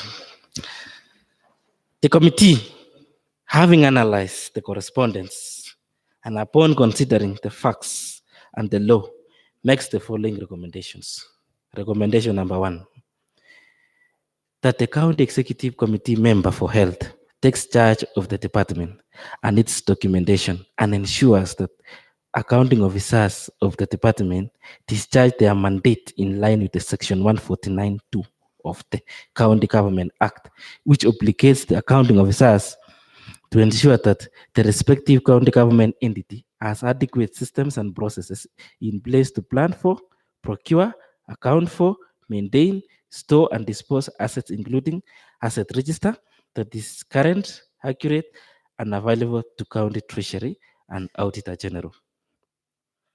Recommendation number 2, that the House finds the CEC Finance CP Alfred Lacat is in total violation of Section 22(1) of the County Assembly's Powers and Privileges Act, which states that no public officer shall refuse to produce before any county assembly or a committee any paper, book, record, or document. Recommendation number 3. That this House finds the CC Finance, CP Alfred Lacat, having breached Section 22(1) of the County Assembly's Powers and Privileges Act, and in accordance with Section 22(3) of the County Assembly Powers and Privileges Act, has satisfied grounds for removal under Section 41 of F of the County Government Act 2012, which is gross violation of the Constitution or any other law. I ask Honorable Rael Rotich to second.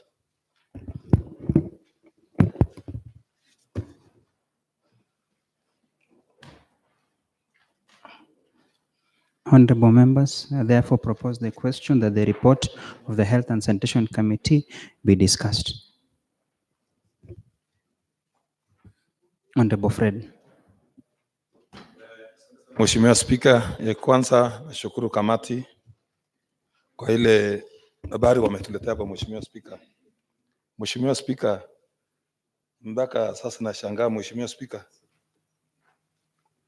kwa idara ya matibabu kumbe pia iko na shida.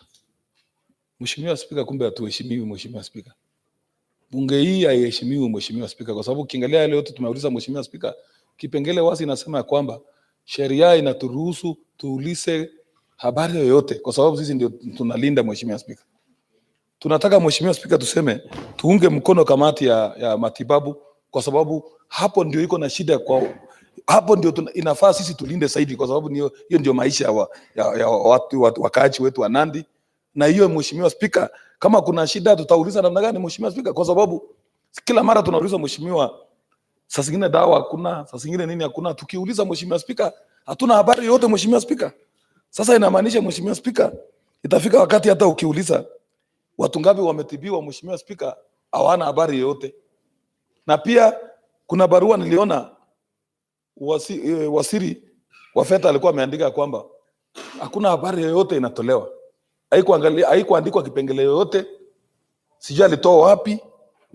Mheshimiwa Spika, hapa ni bunge na tunataka sisi wote tuelewane ya kwamba kama mtu aheshimu bunge hii Mheshimiwa Spika, kwa nini alichaguliwa hapa?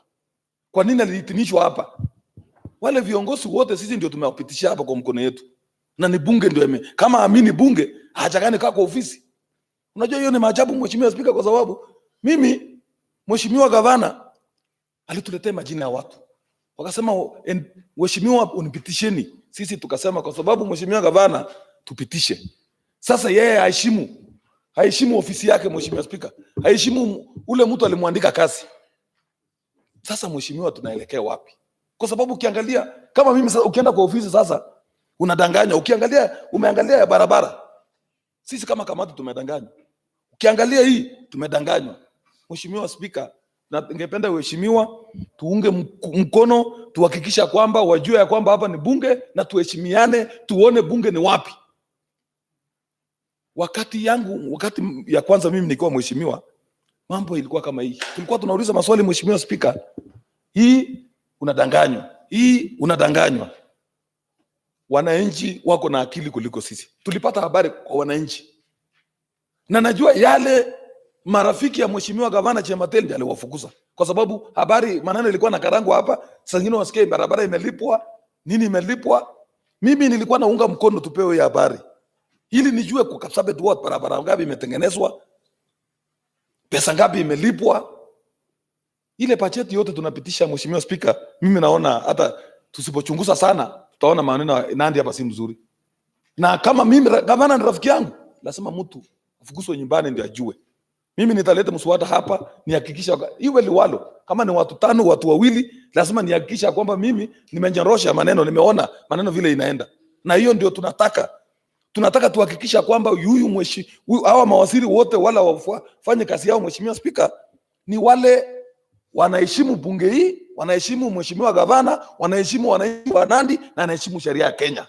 Kama mtu afuate sheria kama hiyo, awache kazi na aende nyumbani. Tuko na watu wengi wamesoma, tuko na watu wengi wanafanya kazi, na hiyo ndio tunataka. Mheshimiwa Spika, mimi Mimi nikiwa mheshimiwa hapa Kapsabet, ni mheshimiwa spika, siungi mkono wale mawaziri hawafuati sheria, na najua wazi ya kwamba mimi ningependelea wawache kazi, waende nyumbani, waende wafanye kazi yao kule nyumbani, wajue hata kwake. Mimi nikiwa niko na familia na niko na sheria kwangu, na hiyo sheria nafuata, na mimi naruhusu mtoto anaweza kuja aniambie, baba, jana ulifanya makosa hivi na hivi, naambia nimekubali. Lazima yeye akubali ya kwamba uwezi hito mara ya kwanza, mara ya pili, tutakuwa tukifanya kazi gani? Mheshimiwa Spika, hii kaunti yetu ya Nandi itakuwa inaharibika. Na nakumbuka siku moja tulikuwa nyumbani kwa Mheshimiwa Ruto, akatuambia ukitaka kusaidia gavana yako kwenda fanya kazi yako, ukitaka kusaidia gavana yako, ukitaka kurudi mara ya pili kwenda fanya kazi yako. Tufanye kazi yetu Mheshimiwa Spika, tuhakikisha kwamba kila kitu imeenda mzuri. Asante. Honorable Hillary. Thank you, Mr. Speaker. Powers of a committee. Standing Order 180. It provides that the committee shall limit itself to affairs that are only mandated therein. Mr. Speaker, allow me to read Standing Order 181. The County Assembly. Mr. Speaker, by the CC member files, which rest of does not fall within the health department.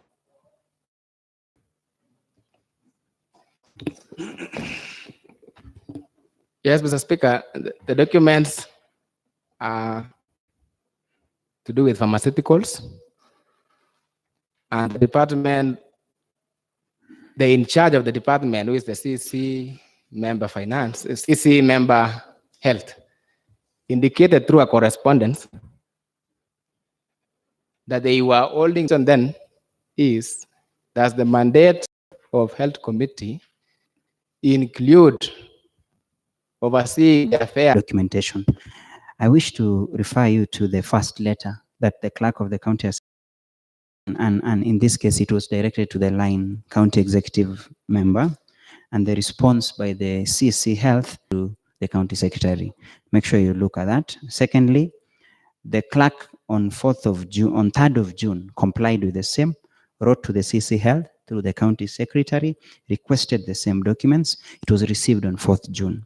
Next, on 11th of June, a response came back, and in this case from directed to the clerk, which refers to the documents needed, that the same can only be referred to the Department of Finance. Next, I refer to you back the letter directed, because the advice was, can you then write to the line department? So that is a complete chain. There is no breakage of chain. They have not stopped a transaction and started a new transaction. It is the same line of transaction. The next letter was 12th June, directed now to the CC Finance, and they were purely in relation to the local purchase order for drugs and non-pharmaceuticals, as well as drugs and non-pharmaceutical procured. Lastly, a response came to the clerk from the CC Finance, responding to the same, where it was more than a response to the committee. It was a response to the assembly. I can confirm that CPA Alfred Lagat CC'd His Excellency the Governor, the Deputy Governor, all county executive members, county secretary, speaker of the county assembly, all county assembly committee chairs, and county law office. That should get your attention. Lastly, if you look at the content of the message of the committee, I will refer you to their point number 2, availing the local purchase order for the drugs and pharmaceuticals or purchase for the financial year 2018-2019. Number 3, furnish the house with delivery notes of the same. Number 4, committee consideration on the letter of the finance, which in this case 4.1 and 4.2 were referring to in response to the letter of the CC Finance. If you look at the committee, it has stuck itself to a specific question, which I'll refer to you 4.1, and I wouldn't want to go through the content. If the chair or the committee in any way would have gone beyond its mandate and, for example, touch on an issue outside the precepts of the health, then that would be completely out of order. The standing order you quote clearly provides that That is why that chain was important.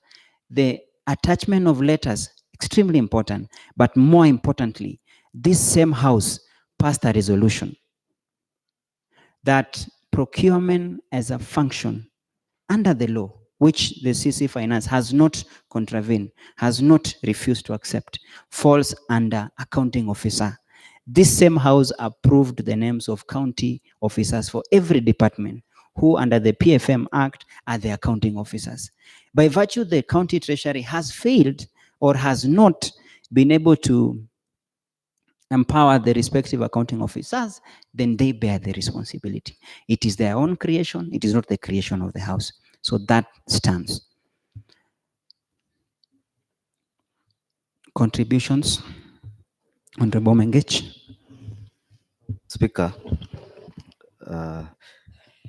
I wish to thank Honorable Dr. Sanga and his team for having tried their best to tame untamable ogre.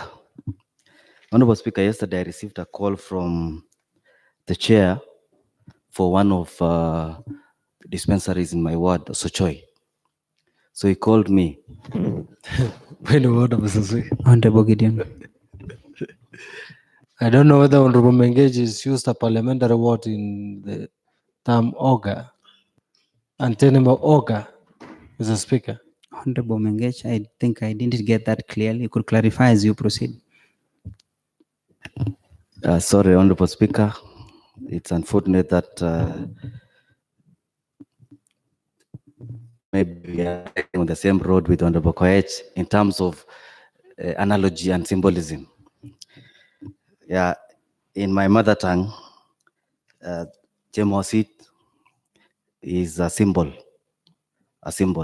So I'll take Honorable Koech through some sessions of folktales so that he can understand what I mean.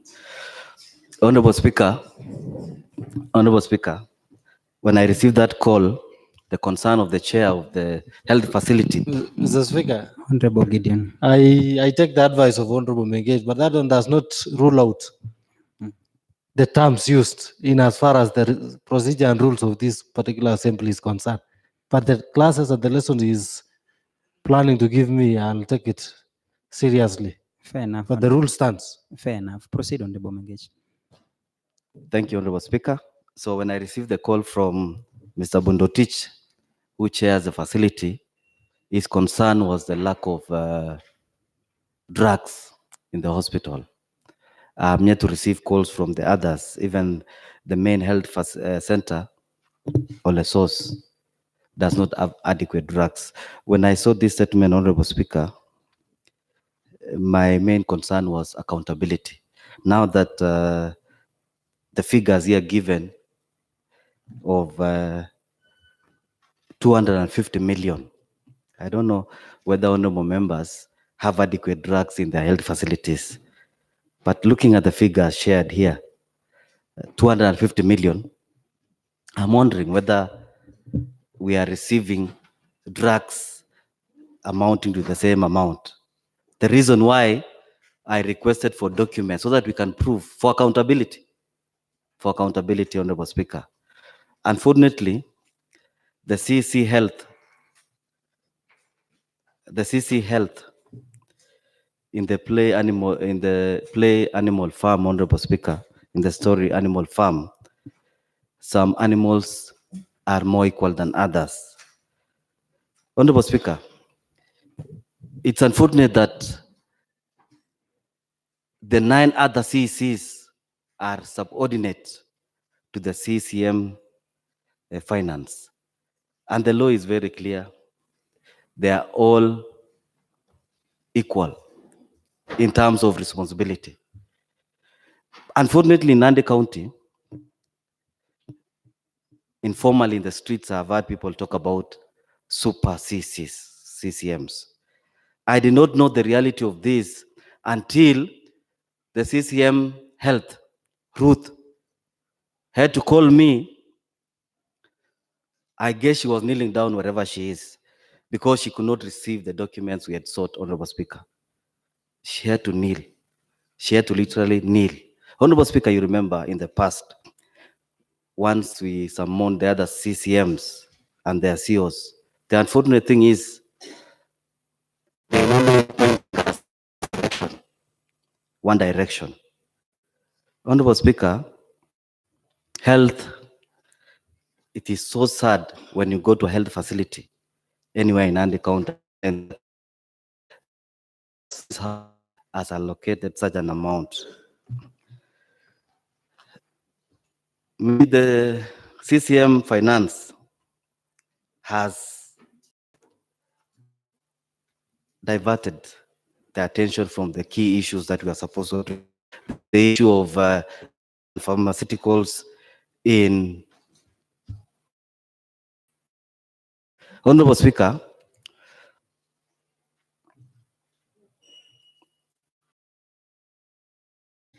I was voted in so that can change. Number one, health is devolved. The people of Ole Source expect that at the end of each financial year, money allocated for each of these departments, like health. For example, I pushed through 2 million shillings for Ole Source health facility. That money was meant for modern diagnostic equipment. As we speak, shillings for Sochoi dispensary, for construction of a lab and a maternity by the Committee on Health. Touches on the CCM finance, who has on several occasions disrespected the assembly. Number one, Honorable Speaker, he has failed more than 5 times to honor summonses. Latest being a summoned by the ad hoc committee to give evidence touching on procurement of tires and ECD classroom materials. Honorable Fred, yesterday at Masaba Primary, you know what happened? A humble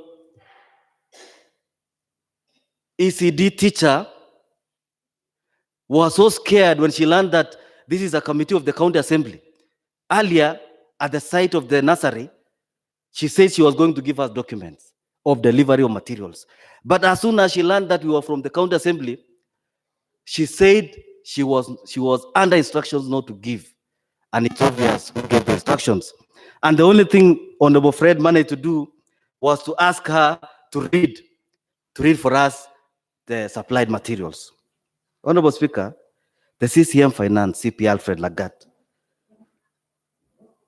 has failed to honor requests of drilling documents by the Committee on Lands, Water, and Environment. Honorable Speaker, the drilling rigs, 2 of them, next month they will be 1 year since they were parked at the department. Reason being, no procurements were done. They went to China and shopped for the drilling rigs as if they were shopping for children toys. Number 3, Honorable Speaker, shall we forget that Honorable Fred has been asking frequently where 128 million, which we moved from development of the county assembly to the water department. Through disrespect and breaking the law, the CCM Finance uploaded a budget we did not pass and approve. Honorable Speaker, the CCM, judging by the responses from procurement officers we summoned here, has misadvised procurement officers to dishonor the committees of the county assembly. I don't know what else we are supposed to be doing here when the supreme organ, we are the eye of the people. We are supposed to protect their interests. What are we if the CCM Finance, and I cannot forget what Honorable Fred and Honorable Kipkurui Chepkwony is not here, kept telling us before we approved the CCMs and the CEOs. They always told us that as soon as we approve them, they'll be so powerful that they will never honor us. It has happened. In record time, under 1 year, it has happened. They don't respect us. I don't want to talk about the other CCs because they have been responding very well. I'm particularly interested in the CCM County Assembly, that within 14 days, we decentralize procurement. Let me give an example. Yesterday, we were at Cheptarit. Cheptarit is in Honorable Bwambok's ward. Cheptarit received 6 million shillings for constructing a modern administration block. Honorable Bwambok should be like that. Nothing has happened. The year ended yesterday, the other day, nothing has happened. Sigilai received 5 million. Nothing has happened. And where's the problem? The problem is in procurement, headed by the CCM Finance. Honorable Speaker, he has failed to provide documents as I requested on matters health, LPOs, and the rest. Honorable Speaker, we cannot forget, this is a lesson we learned. This is the same CCM who transferred 10 million shillings, for those who have forgotten, from bursary, NASEF account, to petty cash account. We cannot forget. We have memories. Honorable Speaker, these are people, our suppliers are suffering. They have not honored. I have just talked to somebody who completed an ECD for 2017-2018 in my ward. They have not paid him, and so many. We interviewed the suppliers for tires. 6 months after delivering tires on time, they have not paid. CCM Finance has not honored suppliers, service providers, and contractors. Honorable Speaker, allow me to quote Governor Mutua. On 17 June, he said this: "One of the reasons life is difficult and expensive in Kenya is because of impunity and corruption. Our road accidents, collapsing buildings, many avoidable deaths and injuries, and even daily frustrations by wananchi can be halted if we ended impunity and greed." Honorable members, honestly, we have been given an opportunity to end impunity. The symbol and monument of impunity in Nandi County is none other than CPA Alfred Lagat. He is a monument and symbol of impunity. I have never seen such an arrogant person who was employed by these honorable members only for him to disrespect us. Members are frustrated. I have been talking to many honorable members here. You are frustrated, and you have allowed yourself to be frustrated because you have the power. You have the knife, as Chinua Achebe says, you have the knife and the yam. What are you waiting for? Honorable members, workers are frustrated. Talk to your workers. They have not been paid their allowances. Are you aware of this? Workers are frustrated. Honorable members, residents are frustrated because we keep allocating money. What happens? No services, no services, no services. Suppliers are frustrated. Contractors are frustrated. And finally, for those who think otherwise, the governor himself is frustrated. For those who think otherwise, the governor himself is frustrated because 1.7 billion shillings could not be absorbed in the last financial year, which ended a day ago. 1.7 billion. Reason being, the problem is only. As opposed to the report, an impeachment motion. Mr. Speaker, I kindly advise. Honorable Engage, you should conclude your statements. I to canvass, to give another person a chance. I don't know. Kindly finish up. I don't know. Honorable Engage. Honorable Engage. The member for Temase. Honorable Engage. Just conclude. Honorable Speaker, I respect the honorable member for Temase. If there is anybody who should be the first to support whatever I'm saying here, it should be the guy from the marginalized part of Nandi County. Temase should be at the forefront of supporting me in fighting impunity in Nandi County, Honorable Speaker. He should be the first one. Conclude, Honorable Mengech. It was not a question about Honorable Hilary. Honorable Speaker. It's not about Honorable Hilary. Proceed.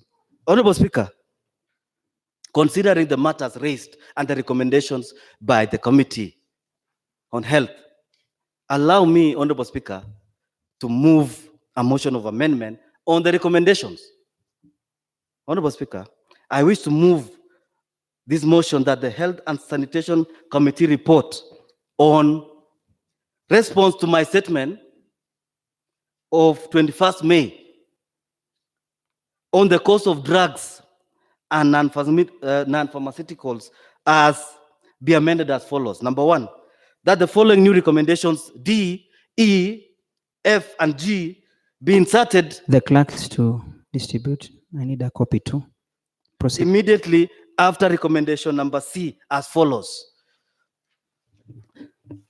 Number D, that this House finds that the CCM Finance CPA Alfred Lagat, having failed to honor summons and to implement the County Assembly resolution with regard to quarterly implementation reports, satisfied the grounds for removal under Section 41B of the County Governments Act 2012, which is abuse of office.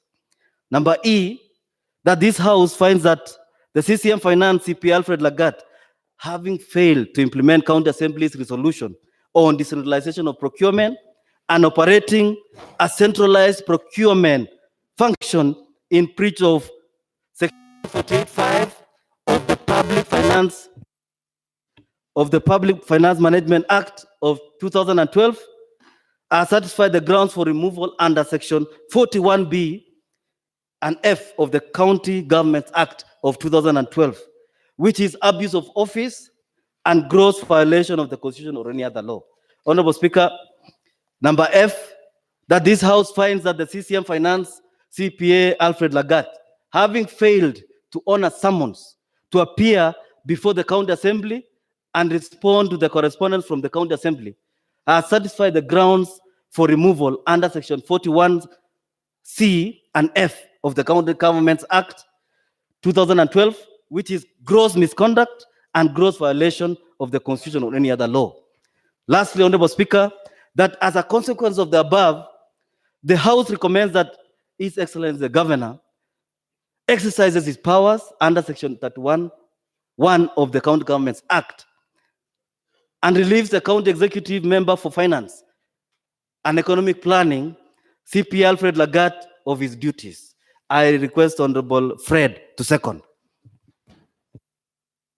Honorable members, I wish to propose a motion, amendment motion on Health Sanitation Committee report on response to statements sought by Honorable Emmanuel Rono be discussed. Point of order, Honorable Speaker. Honorable comment.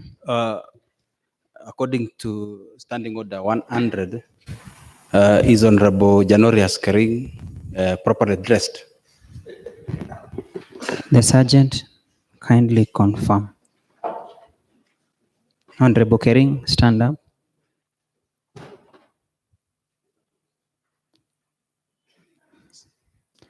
Refer to the clerk. What is the response?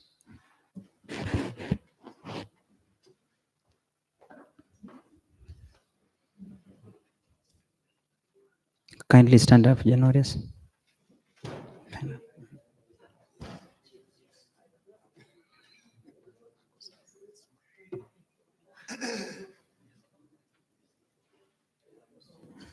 I can confirm, Honorable Janorius, don't get scared. You are okay.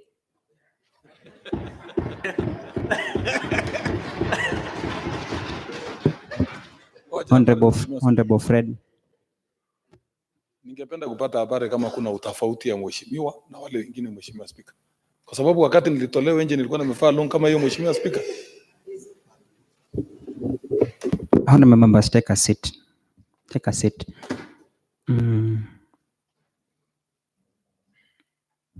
I think the clerks will have a look at it as I take first the contribution. Honorable Kirongo.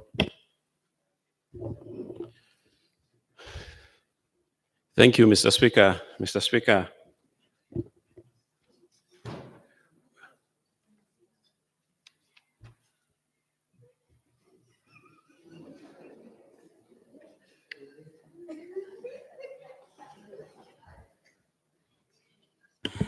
Please take a seat. On direction from the clerk, I can confirm Honorable Januarius is on Akaki. You are out of the session for dressing improperly. Honorable Januarius, take a leave unless you get properly dressed, because you can confirm that you have a khaki, which we rule to be not official. Honorable Kirongo.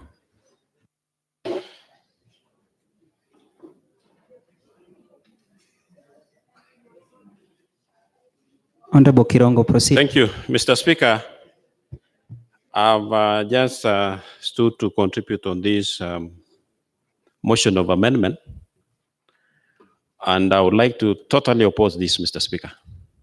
Mr. Speaker, we cannot run this assembly by emotions. We just don't wake up one day, Mr. Speaker, and you bring a motion of impeachment. Mr. Speaker, I think what Honorable Mengech was doing. Point of inquiry. Honorable Terry. Honorable Speaker, may I inquire from the member who has just spoken that we cannot run this assembly by motions, and we always bring motions in almost everything. What do we let him clarify. Okay.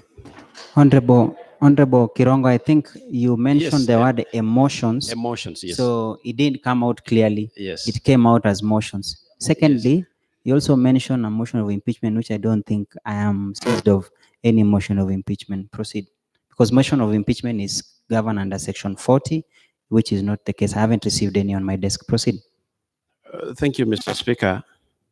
When I had my colleague, honorable member, this was just pure incitement to the members. And that is why, Mr. Speaker, I totally oppose to this amendment motion. Mr. Speaker, I think it is not honest to some of the members that, matters health, development, the issues to do with water projects, issues to do with ECDs. Mr. Speaker, we as honorable members, we need to make our point straight. And we are aware what happened. Not because of the CEC member for finance. It was because of the policies that the control of budget by the end of April declined to approve the policies. And that is why we are here. So, Mr. Speaker, at times as honorable members, we need to be honest so that we don't just throw blames to CEC members. Mr. Speaker,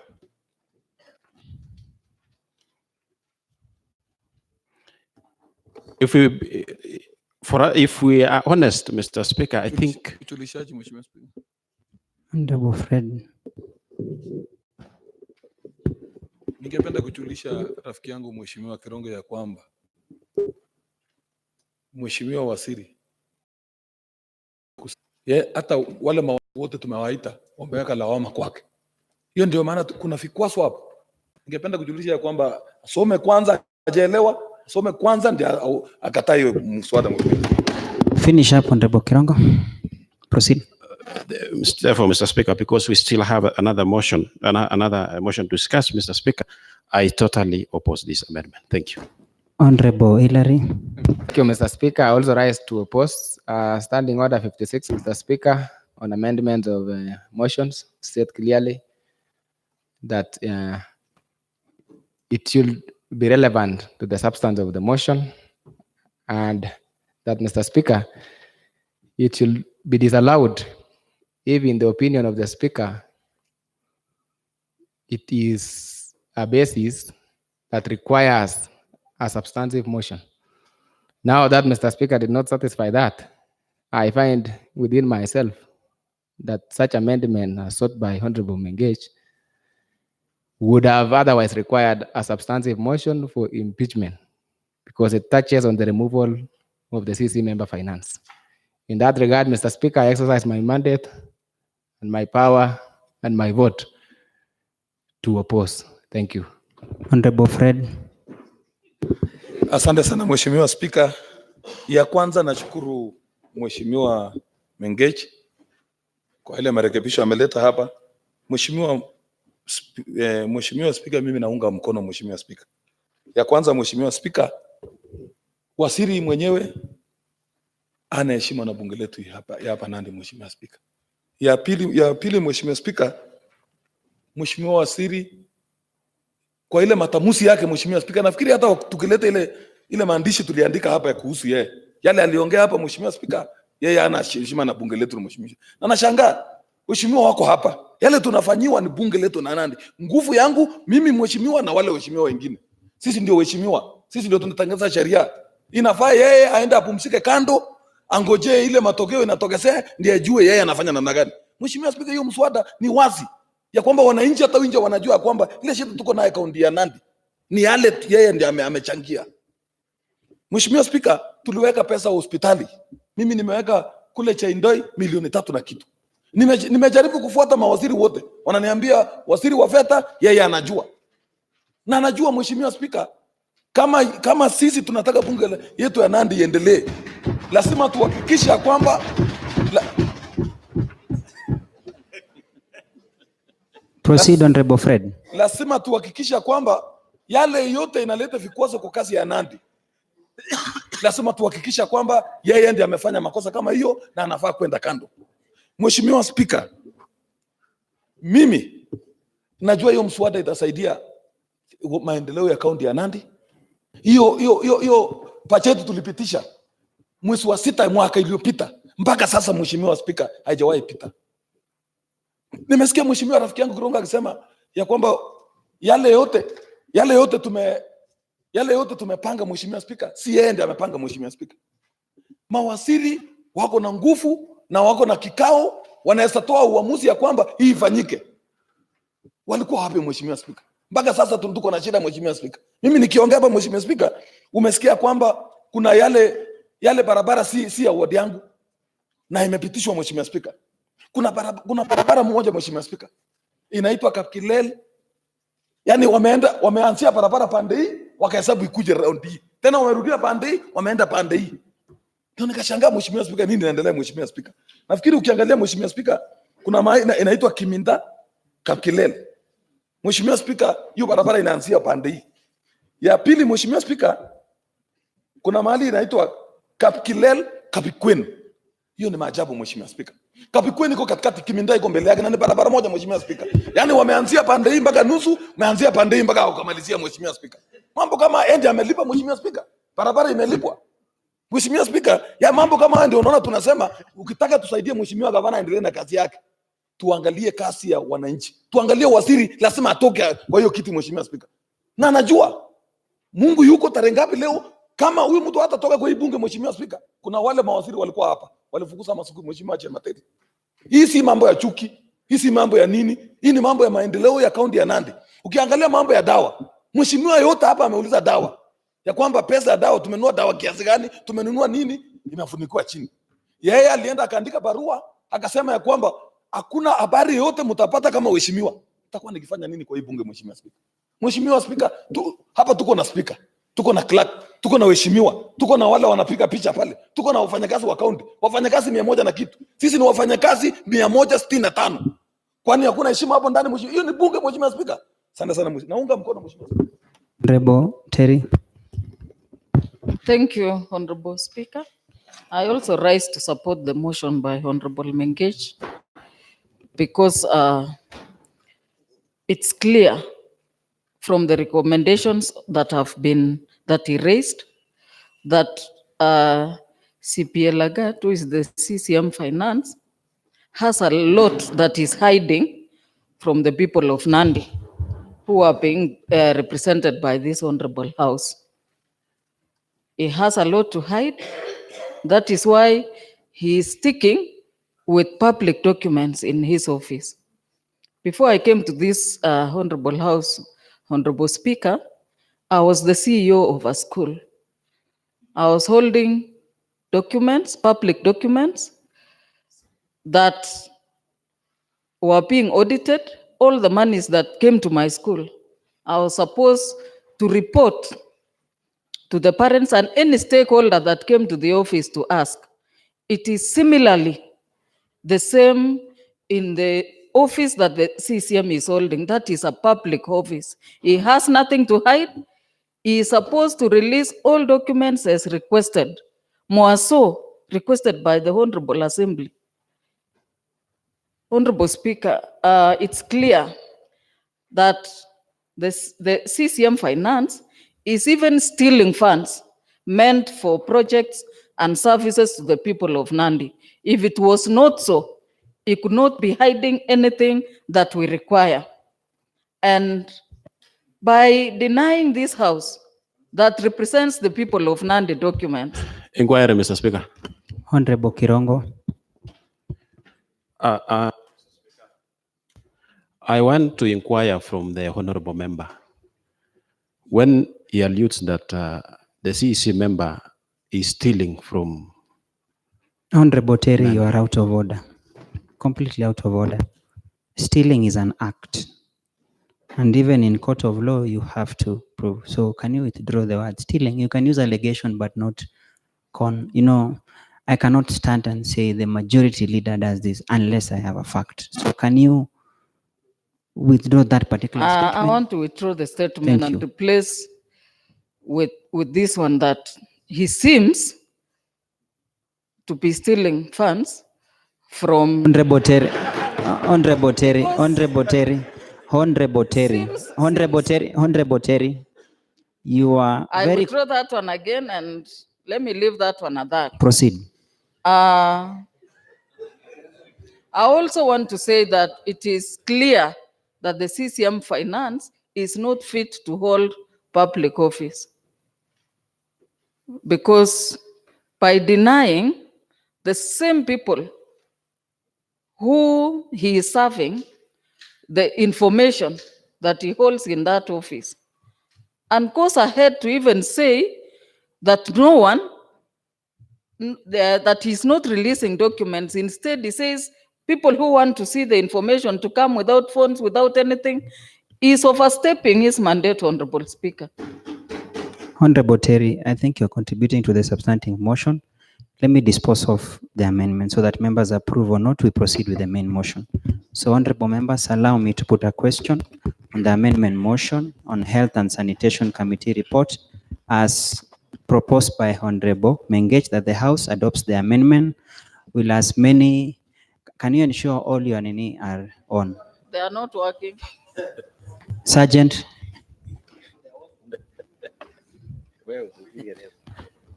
Majority yours are not working. So I need yours working because I need your voice. They are not working. Yours can't work. And no, you'll contribute to the substantive motion. I want to give the motion the chance because this one is just the question of whether we amend or we proceed. Can we confirm they're in order?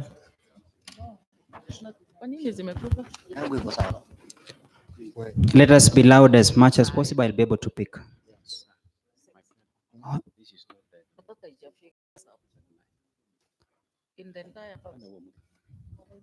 Honorable members, majority can confirm yours is working. Say hi.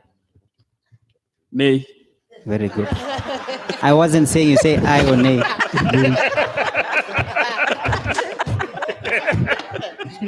I think the majority leader was too excited because I wanted you to greet the House by saying hi.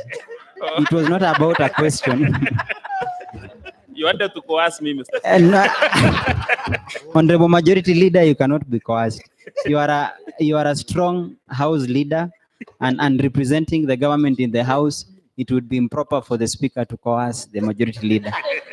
If you coerce you to say otherwise, I think your job will come to an end, and I cannot allow that. Honorable members, I therefore wish, please let us begin. We'll be able to get the noise. I'll be able to get the sound. Let us take this. I therefore wish to propose a question on the motion of amendment on health and sanitation as proposed by Honorable Mengech, that the House amends the recommendations of the committee report as detailed number 1, D, E, F, and G. Will as many as of a similar opinion say aye? Aye. Will as many as of a counter opinion say nay? Nay. I will repeat again, that the House adopts the amendment, the motion as proposed by Honorable Mungech, that the House amends the recommendation as detailed under paragraph D, E, F, and G. Will as many as of a similar opinion say aye? Aye. Will as many as of a counter opinion say nay? Nay. The nays have it. Honorable members, It was clear. It was clear. honorable members, if the purported losing side feel that their voice was not heard, then that would mean we proceed to divisions.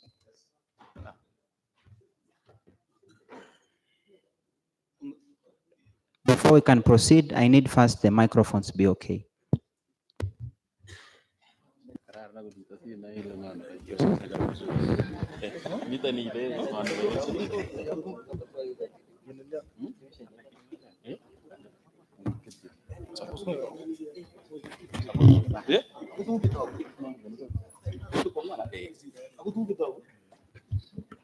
Honorable members, when it comes to call for divisions, we need 5 standing. 4 stood up.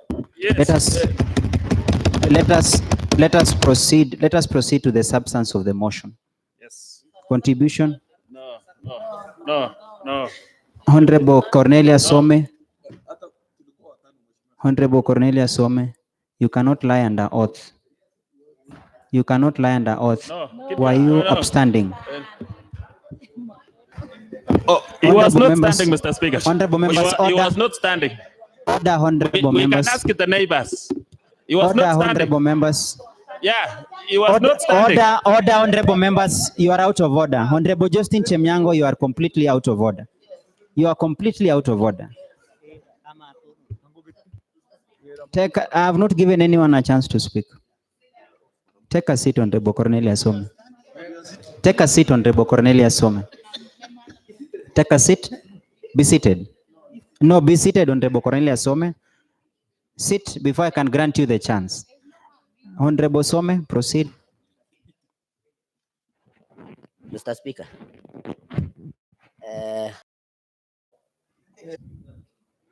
I've asked you a question. Were you upstanding? Yes.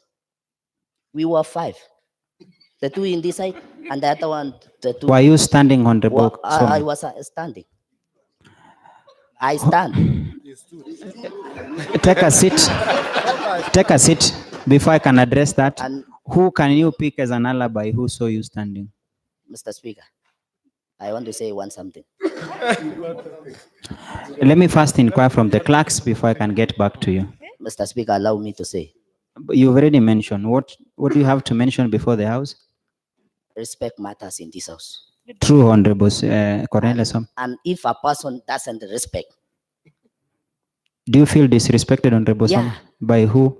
by Honorable Justin Chemnyango and Honorable Majority Leader, why does Justin Chemnyango stood up pointing a finger to me? And yet a totally honorable member like her. Take a seat. Because Honorable Some, I picked that myself. Honorable Majority Leader, take a seat. I personally picked on the same. And I have already admonished Honorable. Listen, Honorable Some, listen. When spoken to you, listen. I have already admonished Honorable Justin Chemnyango. It was improper. We do not gesticulate. We don't heckle. We don't shout. You take a responsibility. Honorable Chemnyango, you risk being thrown out of the house, Honorable Chemnyango. You are a house leader. You've been in this house since 2013. You understand the rules. I haven't seen any member gesticulating. We are not in a fighting mood. So let me first inquire from the clerks before I can come back on the same. Julishaji, Mheshimiwa Spika. Take a moment, Fred.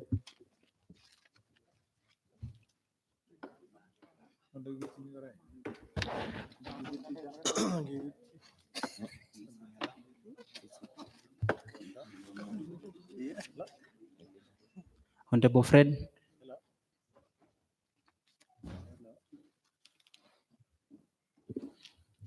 Mheshimiwa Spika, ningependa kutoa ujulishaji hapa Mheshimiwa Spika ya kwamba Mimi kwanza ni kiranja wa kuongea ukweli. Ningependa kujulisha bunge ya kwamba Mheshimiwa Sarasara na Mheshimiwa Chemnyango hawaheshimiani tangu Mheshimiwa Spika. Mheshimiwa Spika, kuna siku Mheshimiwa Chemnyango aliambia Mheshimiwa, wewe ndio utakutoa kwa kamati, na alitoa Mheshimiwa Spika. Na leo nimeona Mheshimiwa Spika ya kwamba ameambia yeye wazi ya kwamba Honorable Fred, Honorable Fred, take a seat. Take a seat, Honorable Fred. I wouldn't want to ask. It is not about discussion about conduct of the honorable members. That one has its place. I only sought the opinion of the clerks, and under the benefit of doubt, this is our direction. When Honorable Some stands, by virtue of his height, it will be very difficult for example, the House to notice whether he stood or not. I'm personally on record once in a while, not seeing that he seeks to make a point. Most of the time, he's forced to raise his hands. So we've come to a decision that, under the balance of probability, we'll give Honorable Some the benefit of doubt that he was standing. That would mean that is a number of 5. Qualifies for division. So we proceed straight to division, honorable members. The clerks will be able to proceed with the, I hope the list are there so that I call as I mark them. Remember, this one is basically on the amendment. The motion still stand. We are on the amendment.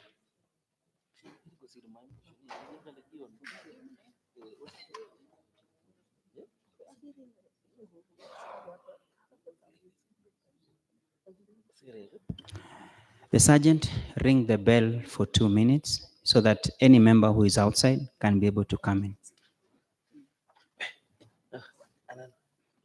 And honorable members, the moment we go for division, we will remain seated, all of you. We are only looking for if there's any other member out there.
Honorable members, I think we don't have any other member out there. I'll be calling your name. The Honorable Clerk has placed the role of division there. I call your name, you come indicate.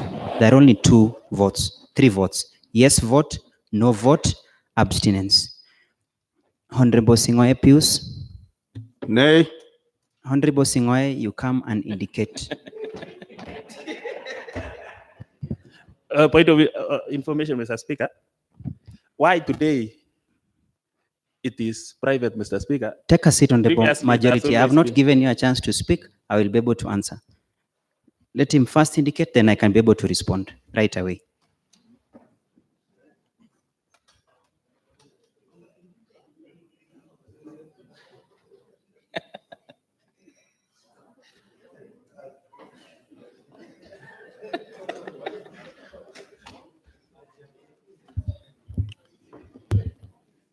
Honorable David Koech, the majority leader, you've raised a query where you've said, why are we doing the same? Each of them has a responsibility to be able to indicate the decision. When it comes to the divisions, ideally, if you look at our talking equipments, it has a 40. I don't even have to call you to indicate what you indicate. You can always indicate, but by virtue that is not the same. I've just directed, in order to make it faster and enable to get, I've just directed, kindly come indicate. It doesn't affect any person's decision. This is an amendment. Honorable David Koech, you are next. Honorable David Koech.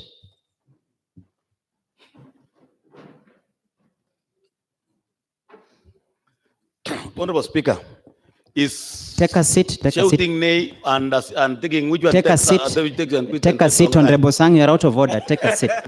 Take a seat.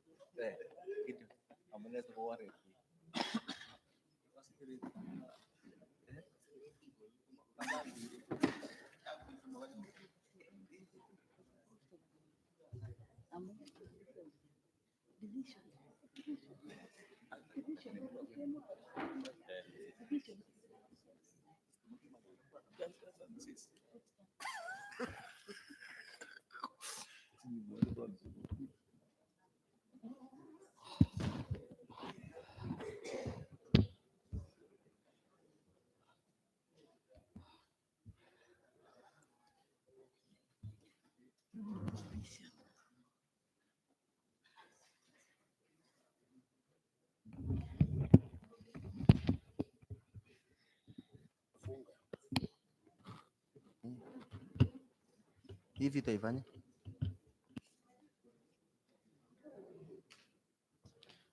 Honorable Kedogo Jackson Swadi. Honorable Sang Wilson Kipkirui.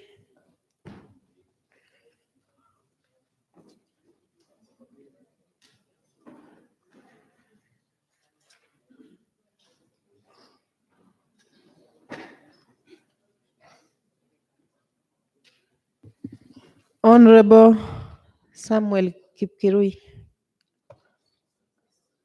Honorable Milka Chumba Cherobon.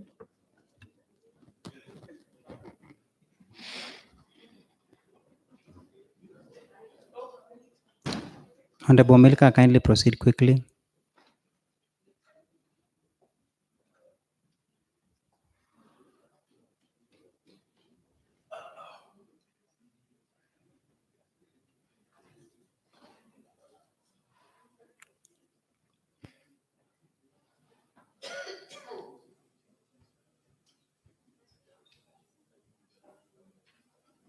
Honorable Chemnyango Justin.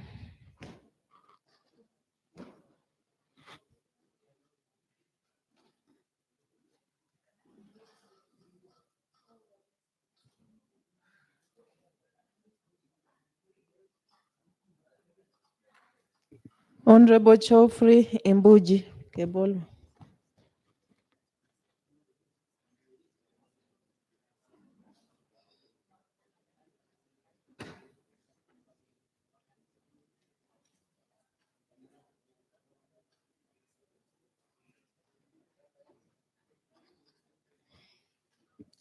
Honorable Kipkemboi Frederick.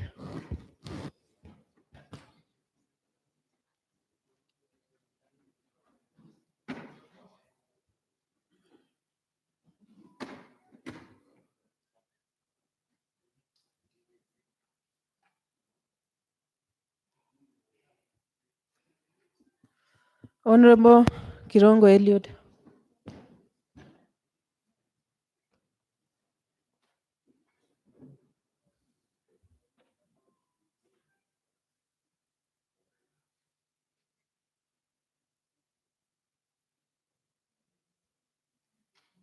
Honorable Mayo Charles Chakop.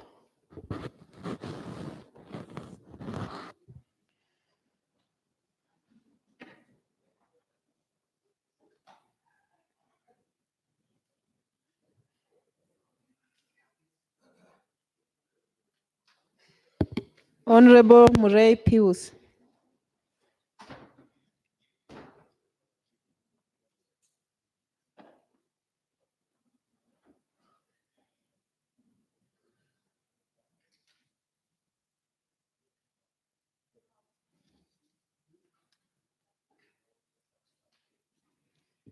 Honorable Chepkemei Clara.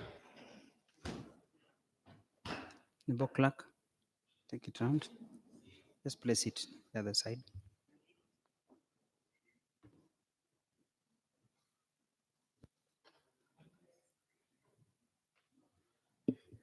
Honorable Chepkoech Jane.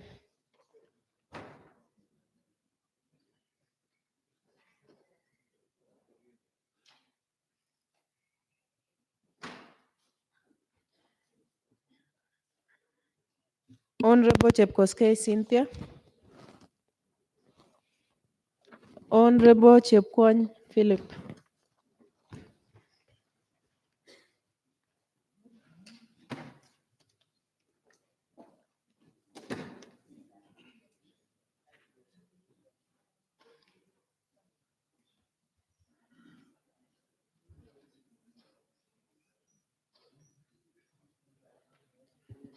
Honorable Cheruyot Elfas Kipkemboi.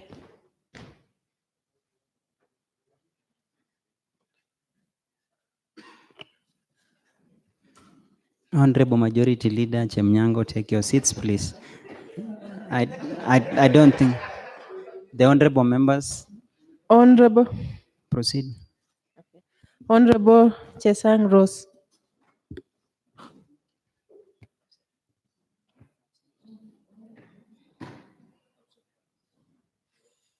Honorable Chemutai Nancy.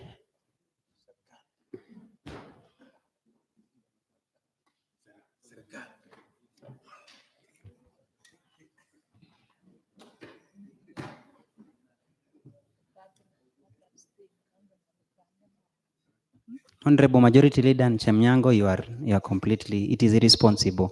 I'm sure you are given chance to, so give the members a chance.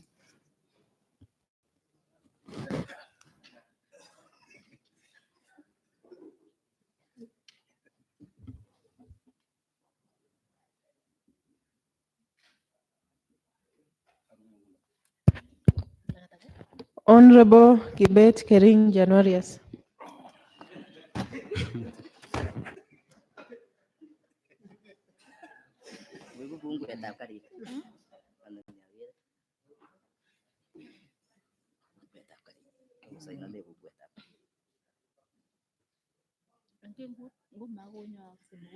Honorable Kiplagat Walter. Finance. Finance. Ngapa jaga?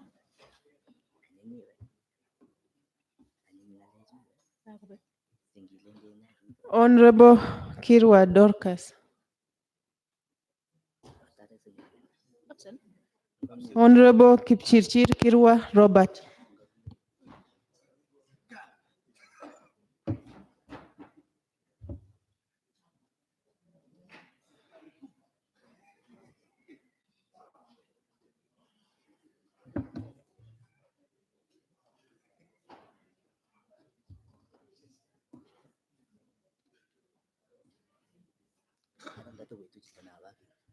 Honorable Kipkemei Koech Gideon.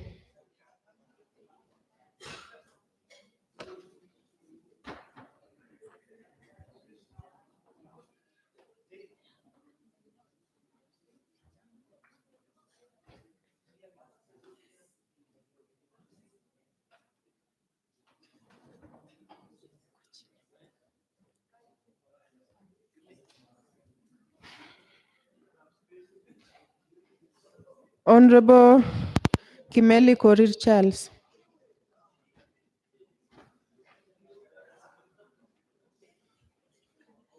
The clerk, you can.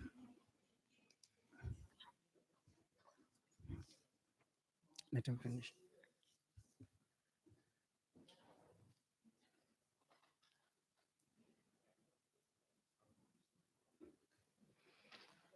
Honorable Komen Hospon Gibiego.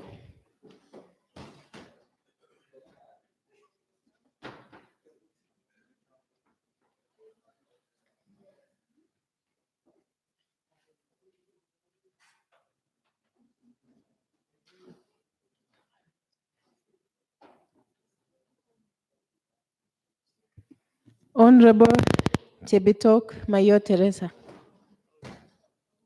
Kieleweke.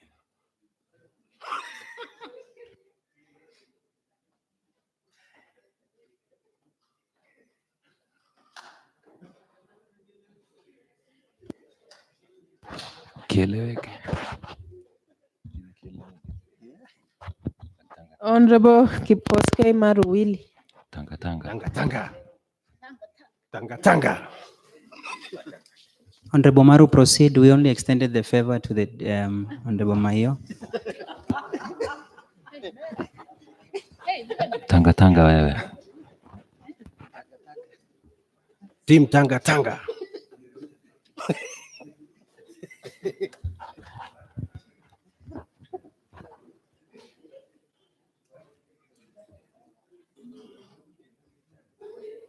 Honorable Morogo David Bwambok. Tanga tanga. Tanga tanga. Hmm? Tanga tanga.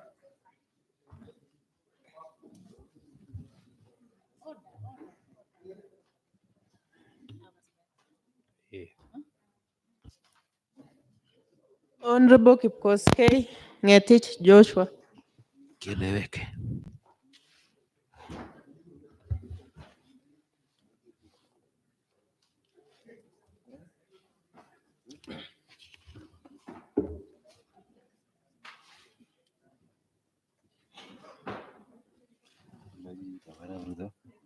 Honorable Kipkirong Rono Emmanuel.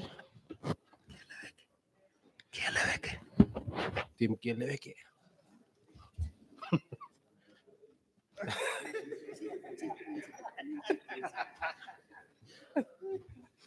Honorable Chepta Rono Magdalene.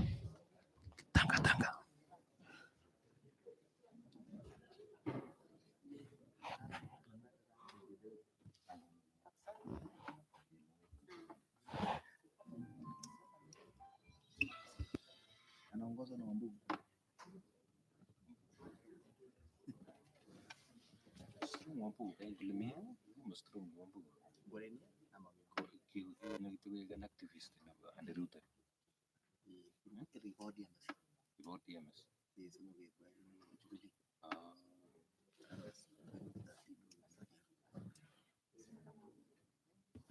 Honorable Rotich Rael. Tanga tanga.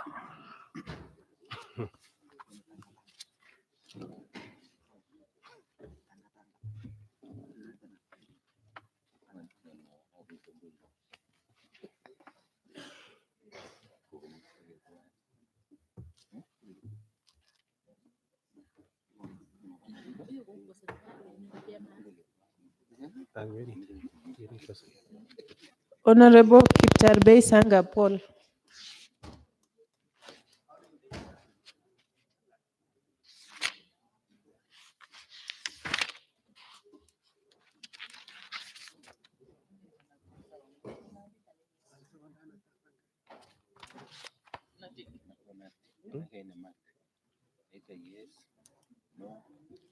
Honorable Kiptanui Serem Hillary. Tanga tanga.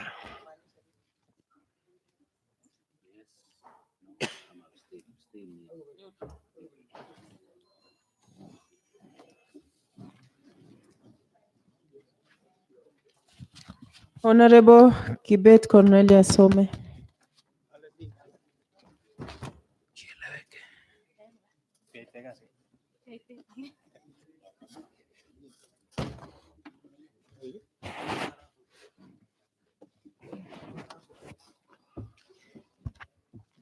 Kieleweke.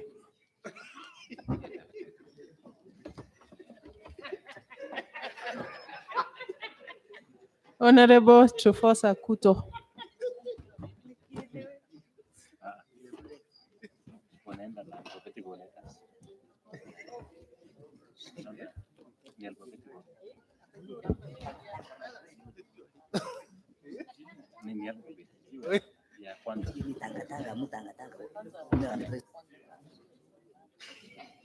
Kumaanisha ni official name.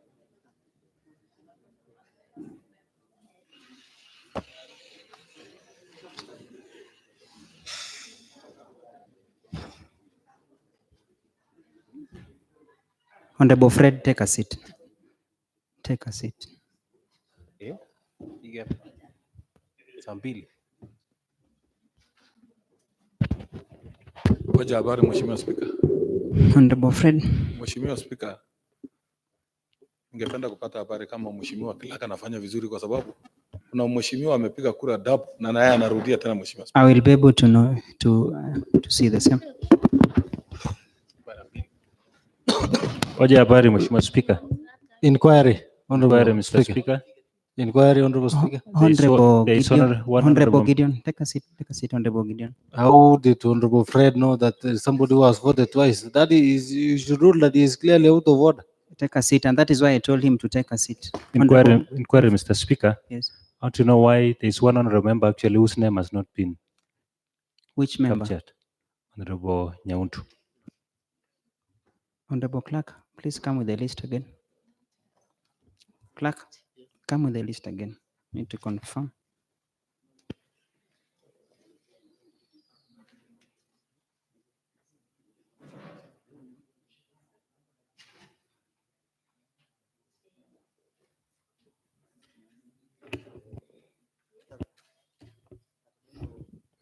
Inquiry, Mr. Speaker.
Inquiry, Mr. Speaker.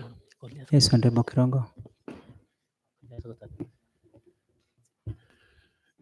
Mr. Speaker, I just wanted to inquire from the team of the clerk, or rather this assembly, that we've become minority to an extent that we have the name of my colleague is being. Yeah, we've just confirmed the name is not there. That's why we want to insert.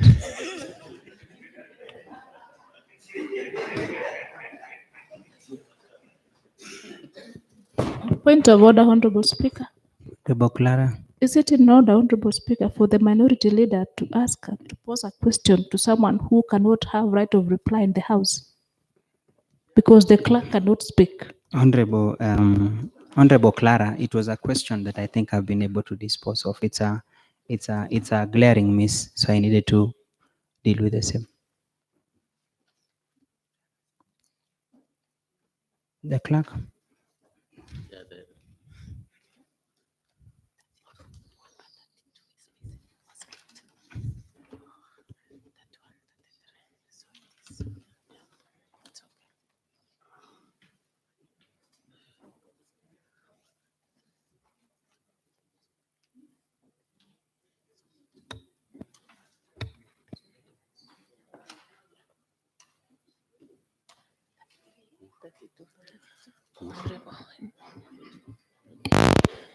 Honorable Margaret Nyauntu Putia.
Eh?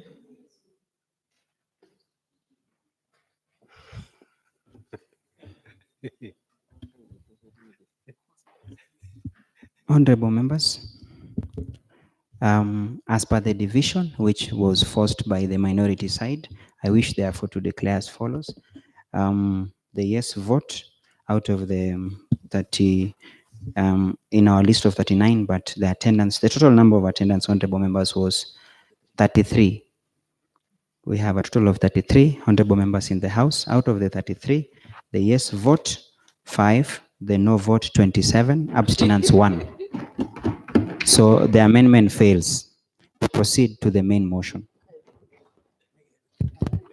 Honorable Gideon, Honorable Fred, take a seat. Honorable Gideon.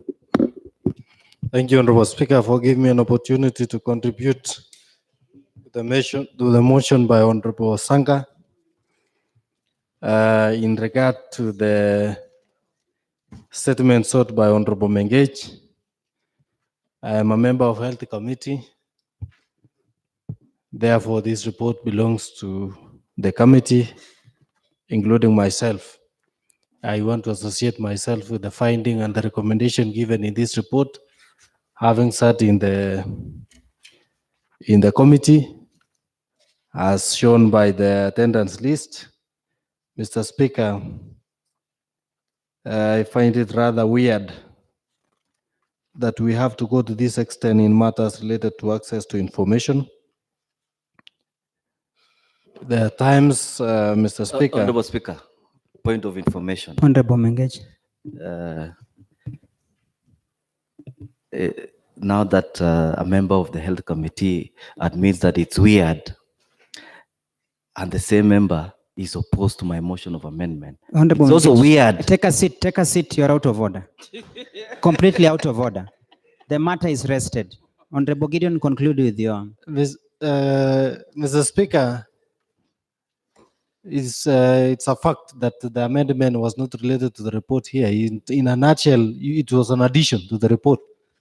So I can only be part. Honorable Speaker. Take a seat, Honorable Mengage. No, allow me to give facts about the report. I have not given you the reason. Honorable Gideon. There is no need to worry, Honorable Mengage. Just finish. Yes. Just finish with your. So, Mr. Speaker, I was saying, as per the findings here, Mr. Speaker, we went through the response from the CEC as per the request of the Honorable Member, and we have given our verdict in the recommendation as a member of this committee. And Honorable Speaker, as seen by the list of attendance, we are all members in this particular report, adoption of this report. In matters related to availing of information, an error that occurred in one committee should not be transferred to the rest of the committees, Mr. Speaker. So in a nutshell, I want to say that it was wrong for the CC in charge of finance to give a blanket statement covering the entire committees instead of responding to the issues raised here. Thus, our recommendation is up to the House to consider it and adopt and form basis for moving the motion for removal of the said CC as alluded by Honorable Hilary Serem, MCH Massa Ward. Thank you. Honorable Majority Leader. Thank you, Mr. Speaker. As I stand to totally oppose this motion, Mr. Speaker, it is like when your child makes a mistake, Mr. Speaker, you want to use an axe to punish Mr. Speaker. Habari Mheshimiwa Spika. Honorable Fred. Ningependa kupata habari. Honorable Majority Leader, take a seat. Mheshimiwa Spika, ningependa kupata habari kwa kiranja wetu. Yeye ni kamati wa matibabu. Na yeye mwenyewe Mheshimiwa Spika, Take a seat until he finishes, then you can respond. Mheshimiwa Spika, kwa sababu uamuzi inatolewa na kamati. Hakuna mahali imeandikwa kwa hii sheria ya kwamba mheshimiwa amekataa ama amekubali, Mheshimiwa Spika. Kwa sababu Mheshimiwa Spika, wakati kamati wanachangia, kila mtu anatoa maoni yake, anasema mimi sikuunga mkono. Sijaona mahali yeye amekataa, Mheshimiwa Spika. Inamaanisha basi kamati yote waliunga, Mheshimiwa Spika. Saa hii ningependa kuuliza kwa nini amekataa sasa? Na sasa na kwa maandishi hapa yeye ameunga mkono, Mheshimiwa Spika. Honorable Fred, I don't think the Honorable Majority Leader signed the same. So David Koech, proceed. Thank you, Mr. Speaker. Uchulishaji, Mheshimiwa Spika. Yes, Honorable. Si kusema hujaweka sahihi, uamuzi wa kamati. Okay, fair enough. Honorable Majority Leader, proceed. I have a freedom of my opinion, Mr. Speaker. Proceed. I don't necessarily. Proceed. Yes. So, Mr. Speaker, I know the other recommendations were just a blanket to blind us from recommendation part C. Mr. Speaker, we give somebody a chance. Slipperiness knows no king.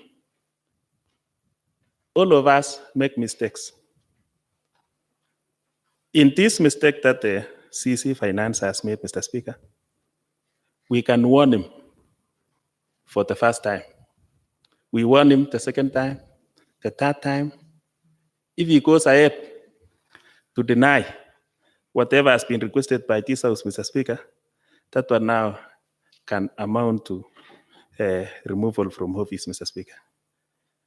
Let us not be personal, Mr. Speaker. Personal differences should not be sorted out in this House, Mr. Speaker.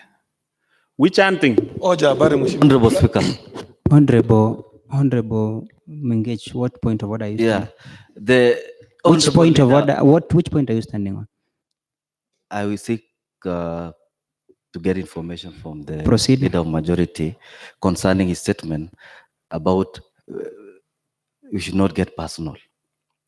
What is personal about the CCM Finance not honoring summonses about to the county assembly? What is personal about that, Honorable Speaker?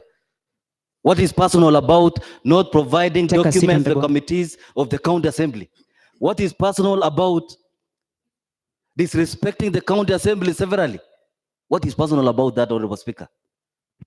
Honorable David Koech. You have always been heard loud and clear everywhere, Mr.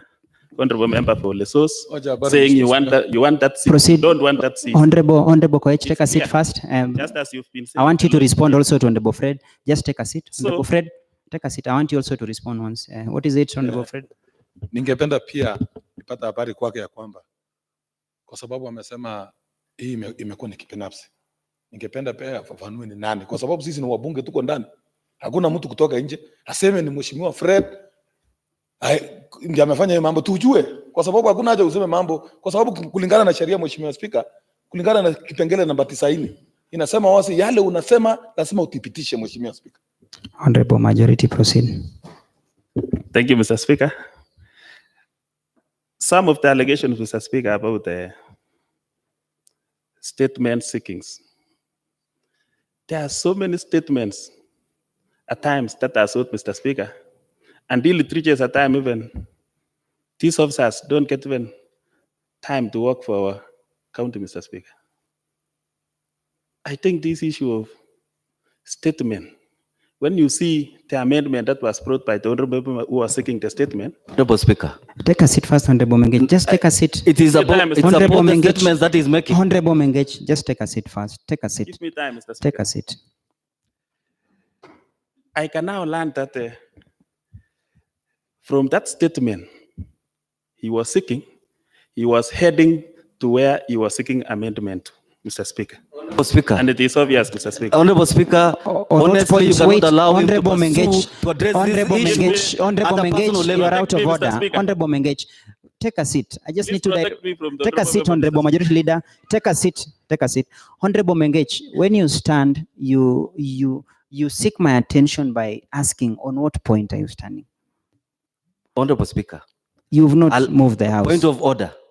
Is it in order for the... Which order, Mr. Speaker? Yeah, is it in Take a order... seat. Standing order, Mr. Take a Speaker. seat. Take a seat, Is Honorable it in Mengech. order for the leader of majority to mislead the county assembly by addressing this matter as if it's personal, as if it's my issue? I raise this question because we don't have drugs in our hospitals. Why don't we have drugs in our hospitals and yet we allocate 250 million shillings? So we want the documents so that we know whether these drugs are really purchased. Honorable Speaker, there's nothing personal about this. I'm asking about drugs even in Kaptuma Hospital. It's not about Ole Source.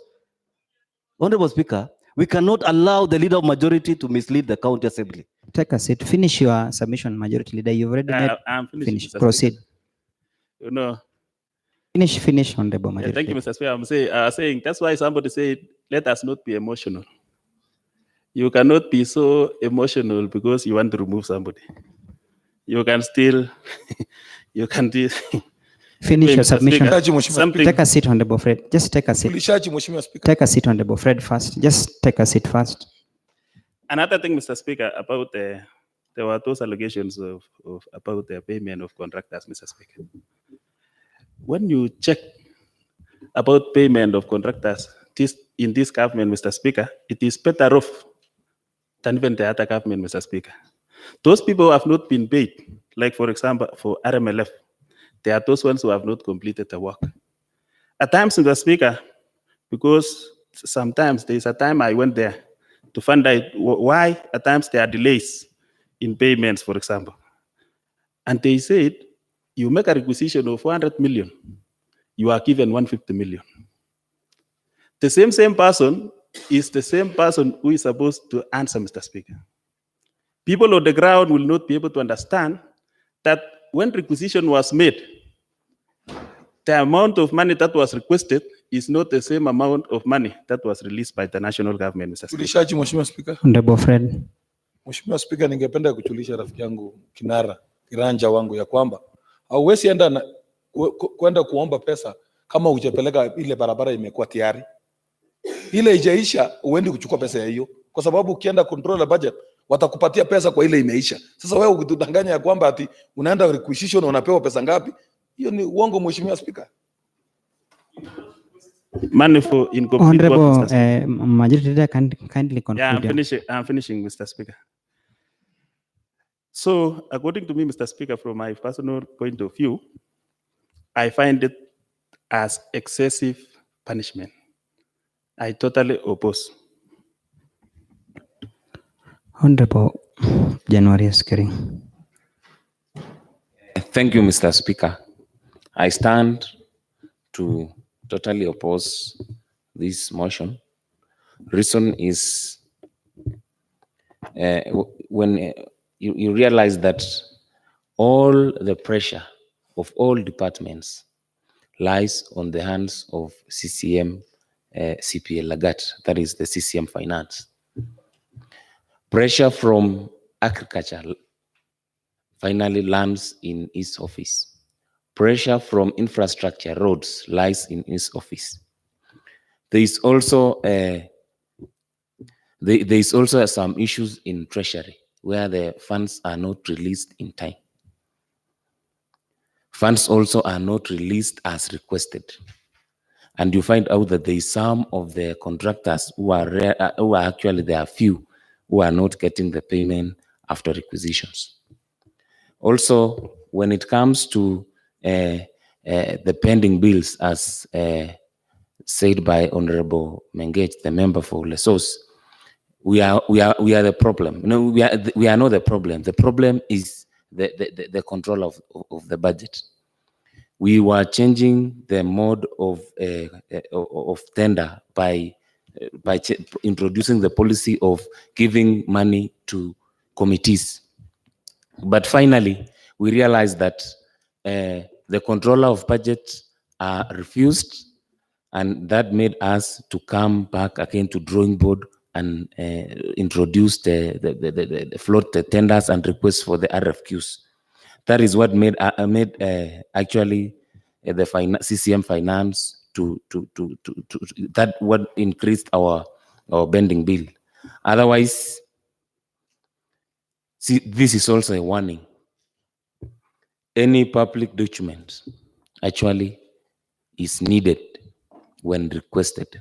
We don't need any other reason as to why you are not receiving the document. So it is a warning that the CCM finance should produce in future the documents. I totally refuse. Honorable Frederick, Honorable Fred. Mheshimiwa Spika, ningependa Take a seat, Honorable Januarius. ningependa kupata habari kwa mheshimiwa yale anachangia, anasema kwamba tukihitaji habari yote lazima tupewe, na tayari ako na barua ya kwamba waziri mwenyewe alisema hakuna barua yote itakuja county assembly. Ndio ningependa kupata habari kwake, hako gani, aseme atuambie ni gani, kwa sababu yeye anaelewa ile barua tumeandikiwa na yeye anaelewa vile waziri amesema. Yeye ako kwa sheria, ako ndani na anasema anapinga. Mheshimiwa Speaker. Honorable Januarius, would you want to respond? Because I think we've mixed up a bit of issues. We disposed of the amendment by Honorable Mengech. Okay. So it's not on the conduct. The issue at hand is the response given by the Committee Health. That is where I want us to focus our debate. So, Mr. Speaker, thank you, Mr. Speaker.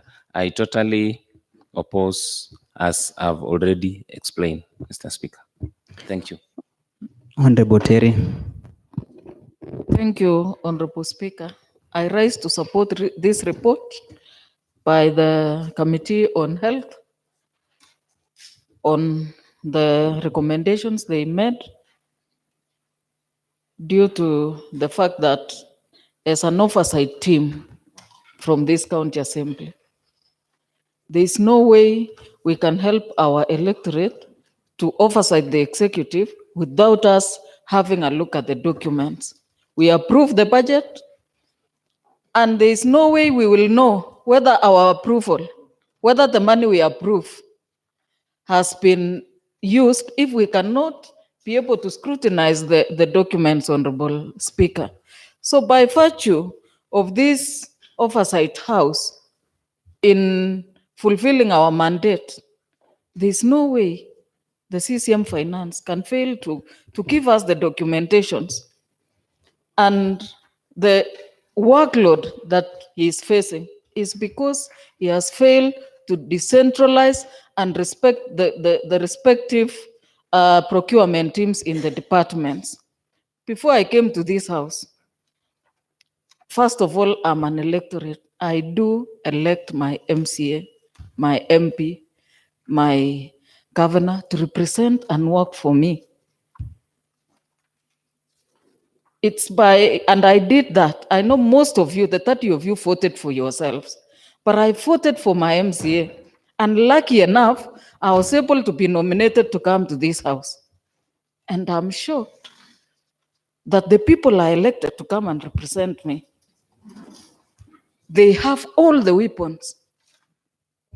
They have the mandate that is equivalent to the High Court, but they cannot exercise it. It's seriously failure on the part of the Assembly to allow themselves to be compromised, Honorable Speaker. Because we have the powers. This House has powers to ensure that the people who elected them are served. Inquiry, Mr. Speaker. And I feel Honorable Inquiry. Kirongo. Honorable Kirongo. Mr. Speaker, the honorable member is time and again is using some of the terminologies that it is not favorable to some of us, Mr. Speaker, because in this house we have democracy. When she used a word that some of the members have been compromised, in which way? Honorable Terry, you have to clarify the same. Hoja habari, Mheshimiwa Speaker. Honorable Fred. Ningependa kupata habari kama, kwa sababu Mheshimiwa Kirongo alikuwa anaitisha hoja habari. Naona yala naongea na ujulishaji, Mheshimiwa Spika. Honorable Terry, proceed. Kindly finish your. Thank you, Honorable Speaker. I support this report brought by the Committee on Health. As for what Honorable Leader of Minority has asked, he has also said democracy is there. And I want to believe that it applies to me as well. Thank you, Honorable Speaker. Honorable Mengesh. Thank you, Honorable Speaker. The onset, let me thank the Chair, Health, and the members of that committee for having done their best to document the ills that we have. I had the Honorable Leader of Majority. It's good that we are having this conversation. That the Order, Mr. Speaker. What is it, Honorable Hilary? Mr. Speaker, pursuant to Standing Order 31 on time, sitting hours of the Assembly, I wish to propose that this sitting be extended beyond 6:30. I request Honorable Deputy Speaker to second. That the House extends up to 6:30. Can I propose the question on the same? And being a procedural matter, I'll put a question that the House extend the sitting up to 6:30. Will as many as our opinion say aye? Aye. Will as many as our counter opinion say nay? Nay. The ayes have it. To the best of my knowledge, we have actually come back to the main motion. And I know Honorable Mengej actually had to contribute before. Mengech had moved a motion of amendment. He So he stood on a before. motion of amendment. That's why I gave the consideration. Proceed. Thank you, Honorable Philip. Speaker, Honorable, I think you are standing on which point? Point of order. Point Mr. of order. Speaker, I Proceed. think before he made the amendment, Mr. Speaker, he contributed. So let And me. before somebody makes amendment, Mr. Speaker, Yes. it's normally procedural that he starts with contribution, then make amendment. Let me find out from the clerk right away. Hoja ni damu, Mheshimiwa Spika. Honorable Fred.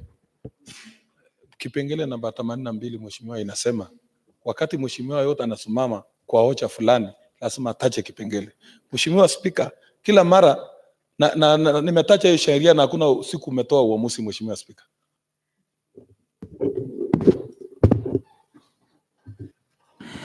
Honorable Mengech, you can proceed. I've been told that your presentation was specifically on your amendment. Yeah. The amendment is disposed. Thank Proceed. you. Thank you. Hoja habari, Mheshimiwa Spika. Honorable Fred, Kuna hoja nimetoa. Unajua yes, Honorable Fred, take a seat. I think I've taken it critically. And I think, Honorable Fred, you should help me also because most honorable members only rise. Honorable Mengech, take a seat. Honorable members only rise quickly. They have a burning desire to say something. They don't even say, are they on a point of information, point of order? So I think, honorable members, take it. I think Honorable Fred is a model because when it comes to contributing, however, how many times he will contribute, he will always specify point of order, point of information. It's a bit clearer. Honorable Mengech, proceed. Information, Honorable Speaker. Honorable Gideon. Mr. Speaker, I think I want to pass on information that now that Honorable Fred has always been consistent in us mentioning the standing orders, Mr. Speaker, I think it will be prudent enough that as an information to the entire House, it calls for some induction so that we can come back here. Take a seat, Honorable Gideon. Take a seat. Honorable Mengech, kindly, quickly. I wish Dr. Sanga was not moving out. Yeah, kindly, maybe you can listen to me. I began by thanking the committee for doing their best in presenting this report, documenting the challenges that we face. It's true that the Honorable Leader of Majority has noted that I was emotional. And I realized that for us to change this society, we need to be angry, Honorable Speaker. Without emotions, without anger, we cannot change this society. Honorable Speaker, I'm here to respond to the chairman of Sochoi dispensary over the matter of drugs. Reason being, when a man is carrying a carcass of an elephant on his head, there is no way he can be looking for a grasshopper. The Committee on Health agrees with me that the greatest handicap and the greatest barrier to provision of services lies in one department. It's so true what the leader of majority has said, Honorable Speaker, that it's because of the statements that we seek that is giving impediment to provision of services. The statements arise because there are no services. Let me give an example. Honorable Teno is not here. Honorable Teno sought a statement on the state of Kaiboi ECD. The officers at the office scribbled something, 3 lines, and they brought the statement here. And of course, we had to write back and tell them they must give a substantive response to the same. So, Honorable Speaker, on matters health, the constant question from our health centers, including those ones in Honorable Kirongo's ward, the constant issue is the lack, insufficient drugs. After Honorable Kirongo and other members have approved 250 million shillings. And my request was, do we really buy drugs worth 250 million? How do you know? Honorable Terry has correctly said, if somebody is concealing information, what can we deduce from that? It is questionable. There is opaqueness in procurement services in Nandi County, Honorable Speaker. And number 1 is procurement of drugs and pharmaceuticals. Honorable Speaker, we have documented this one, Honorable Speaker. And I would urge honorable members, I support this report the way it is. Even having had my amendment shut down, there's no problem. I support the recommendations wholly by the committee. The findings are adequate. What shocks me is how the supreme organ of the government, the County Assembly, has refused to exercise its powers. I don't know what else to do.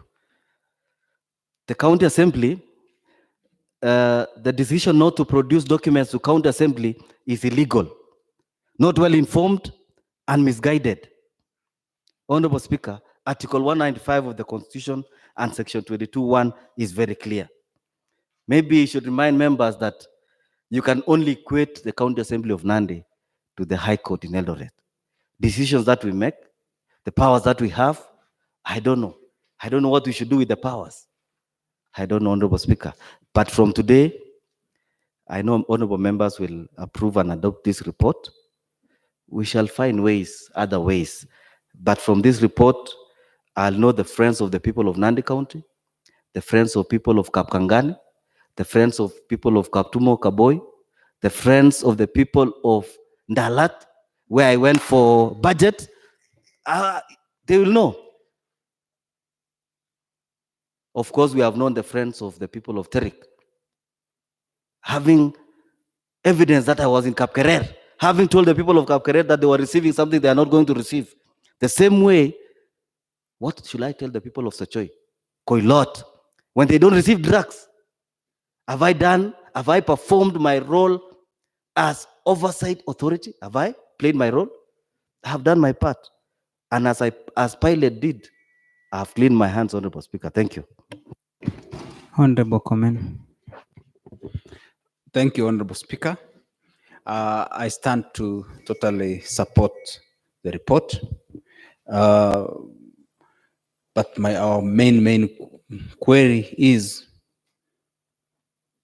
if we are actually spending 255 million and 217 million in the subsequent year, why is it that we've been missing drugs? If you really consider what was posted in social media, allow me to go to that part. In January this year, the drugs which were claimed to have been bought were of around 30 million shillings, which have lasted us for the last 6 months. That is to say, 60 million is adequate to serve our county in terms of drugs.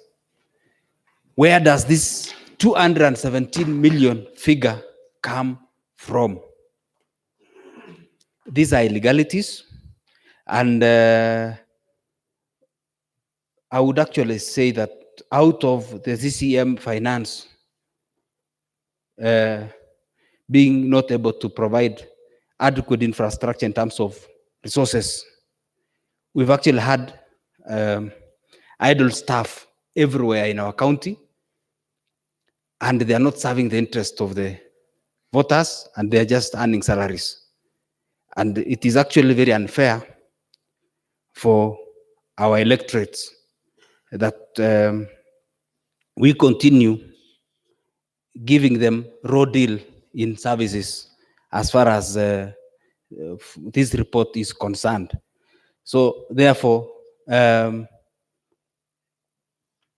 would actually urge the members that we support this, and we find alternatives of rescuing this county out of the autopilot mode, which is actually going on at the moment. Each and every department headed by the CECs, they're actually on autopilot mode. There is nothing that we can actually achieve out of them. I support. Thank you, Honorable Speaker. Honorable Kirongo. Thank you, Mr. Speaker. Mr. Speaker, I think I oppose the report. And I want to remind the honorable members who have just spoken that we don't know our responsibilities. We are aware of that. And in my manifesto, Mr. Speaker, there was nowhere that I indicated I should go and fire the sisters anywhere. Therefore, Mr. Speaker, I'm aware. I am aware of the challenges that there are no drugs. Personally, as an honorable member of Kapkangani, I've visited the Department of Health. And I know the challenges that are there. Mr. Speaker, if we go this route and allow these members, we will go the Makueni way during the previous regime. Therefore, Mr. Speaker, I want to advise my colleagues that let us be people who can provide solution. We can assist this honorable member. We can assist the CC Point members. of information, Honorable Speaker. Honorable comment. I would wish to inform the honorable member that Makueni went the way they went, and today they're actually the best in Kenya today. So it doesn't add up what is actually telling us. If that is the way, let it be. So Take long a as we seat. serve the people of Nandi. Tulishaje mheshimiwa. Honorable Fred. Ningependa kujulisha mheshimiwa Kirongo ya kwamba hii ni habari ya kamati. Mimi siko kwa habari kamati ya matibabu, asituongezee kwa ile maneno. Kamati wa matibabu wakileta habari naunga mkono vile ilikuwa, lakini si ati watuambia kwamba sijui mheshimiwa ataanguka. Kaunti kama itaanguka namna gani? Na tuko na mheshimiwa Kirongo, tuko na waziri, tuko na mheshimiwa gavana. Sasa kaunti ya Nandi ikianguka, yeye ameanguka pia. Honorable. Point of information, Yes, Honorable Speaker. point to Honorable Mengesh. Thank you. The honorable member for Kapkangani has said it is not his business, job description, to fire CCs. Honorable Speaker, I wish to inform him that one of the first things we did when establishing this government was to vet and approve CCs. The same laws that we used to vet and approve are the same laws that we shall use when the time comes to fire.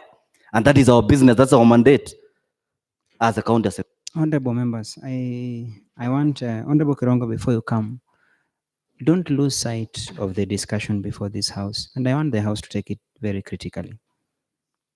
Whatever resolution you make or contribution you make, try to stick to the issues raised. The committee of Health is only responding regarding provision of documents. I don't know why it has extended towards being almost discussion of the conduct of an individual. The amendment has been disposed. The issue should be you either support or disapprove the report, whether the assembly can seek documents, whether a CC can refuse to submit the documents. If you're okay with that, then you oppose the report. If you're against that, you support. So I want us to make it issue-based. And then the Hansard captures. The main reason why we have this discussion is the Hansard captures. Tomorrow, if a member complains, which before we came to this statement, four statements, honorable members have been complaining, helter-skelter. Every member has been complaining. I'm given a wrong information, I'm not given information. So put that into consideration as you discuss. Honorable Kirongo. Mr. Speaker, I did expect you to contribute on this because Honorable Mr. Speaker, Kirongo, I'm not contributing. yes, in yes, fact, you are I'm just- trying to help you not to be, because the other members are coming in with different issues, Makweni. I want you just to proceed and finish. Therefore, Mr. Speaker, I totally oppose this motion because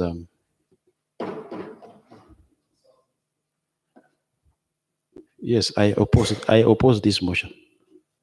That is why that is my stand because recommendation C, if you can read that one, the recommendation number C. The reason to why I'm opposing this is this, because Mr. Speaker, if we go this way, that's why I'm saying, if we go this way, after 5 years, there will be no CEC. If we miss drugs, we fire the CEC. The roads are bad, we fire the CEC. I know, Mr. Speaker. Honorable Fred. Ningependa kujulisha mheshimiwa kwamba hakuna mahali wamesema tunafuta wasiri. Atusomee, pengine mimi sielewi mheshimiwa Speaker. Honorable Kirongo. Yes, C section. That this House finds that the CC finance CPA for Lagat having breached section 22 subsection 1 of the County Assembly's Powers and Privileges Act, and in accordance with the section 22 subsection 3 of the County Assembly Powers and Privileges Act, has satisfied the ground for removal under section 40 subsection 1F of the County of Government Act 2012, which is gross violation of the Constitution or any other law. So, Honorable Kirongo, that would mean, in light of C, you cannot remove the CC Yes, unless then you proceed just the same provision. You have to come back again under I know. section 40. Yeah, so you cannot remove using I am that. aware of that, Proceed. Mr. Speaker. Proceed, That proceed. after this, if we pass this report, then the censure motion will come. And Mr. Speaker, yes. Honorable Kirongo, just to guide you, such a motion, if it comes, it is not just by hanging on one recommendation. Such a motion would mean, 1, you provide grounds, 2, you have to form a committee, 3 days notice, 4, the person has to be given a chance to respond to specific allegation, then the committee will give its recommendation here, approval or disapproval, then the House can consider after that. So it is not as easy as it seems. Proceed. Mr. Speaker, it is very easy because we defeated this amendment. Therefore, I totally oppose. Thank you. Honorable members, Honorable Maru. Thank you, Mr. Speaker. Mr. Speaker, I always tell people from Sangalo, if I don't do anything in the world, it's not me who is going to be wrong.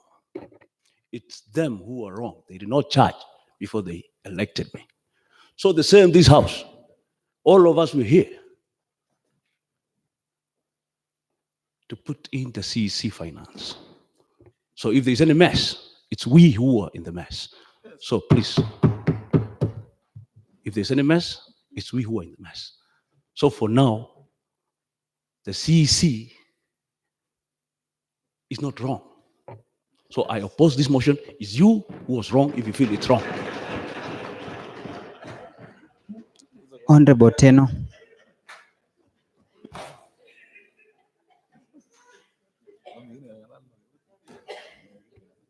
Thank you, Mr. Speaker.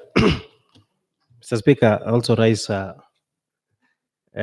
maybe not to support the way Honorable Maru is saying, but basing on this report, Honorable Speaker, first of all, when you look at the attachment of this document that is handling of financial documents,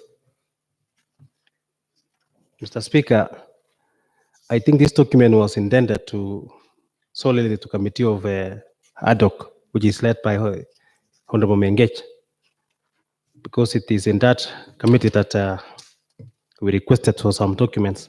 Point of information, Honorable Speaker. Honorable Mengech. Yeah, I wish to inform, it's unfortunate that the chair budget and appropriation, who is also my vice chair in ad hoc, member for Cabinet, has not read the letter from the CC Finance. The letter is very clear. It is talking to the county assembly that no document, no procurement document shall ever be a fail to the county assembly. It's unfortunate, Honorable Speaker, that the chair budget is most likely be requesting these documents because he wants to confirm things in his committee. It is not about the ad hoc committee. It is about the county assembly committees. Read the letter or... Thank you, Honorable Speaker. Finish up with your contribution, Honorable Walter. Thank you, Honorable Speaker. Maybe I'm being guided by Honorable Chair because he's a learned friend. And Honorable Speaker, I also rise to oppose this motion from Honorable Dr. Sanga, who is the Chair for Health, because of two things, Honorable Speaker. Number three, that's recommendation number 3, Honorable Speaker. We don't have any capacity, Mr. Speaker, to support the motion as such because of 2 or 3 things, Honorable Speaker. Any government entity, Honorable Speaker, has pending bills, up to including the assembly. As we talk, Honorable Speaker, we ended the financial year for 2018-2019 just some 2 days ago, and I'm aware that even this house has pending bills. Am I right? So I think I'm right to say that we have some pending bills. And as per the direction, Mr. Speaker, that we pay the pending bills, we also recommend that even the assembly pays the pending bills. Number 2, Mr. Speaker, is that when we concluded the budget making process, Mr. Speaker, of which all the members participated, we invited all the departments, and that's why we concluded the budget making process in a record time, the way you put, Honorable Speaker. We are aware again that before we concluded the financial year, we did some another budget that targeted the assembly versus the executive, that's all the departments. And Mr. Speaker, if even the assembly alone could not stick to the budget, now we want to crucify somebody, Mr. Speaker, because we are saying they have not provided some documents.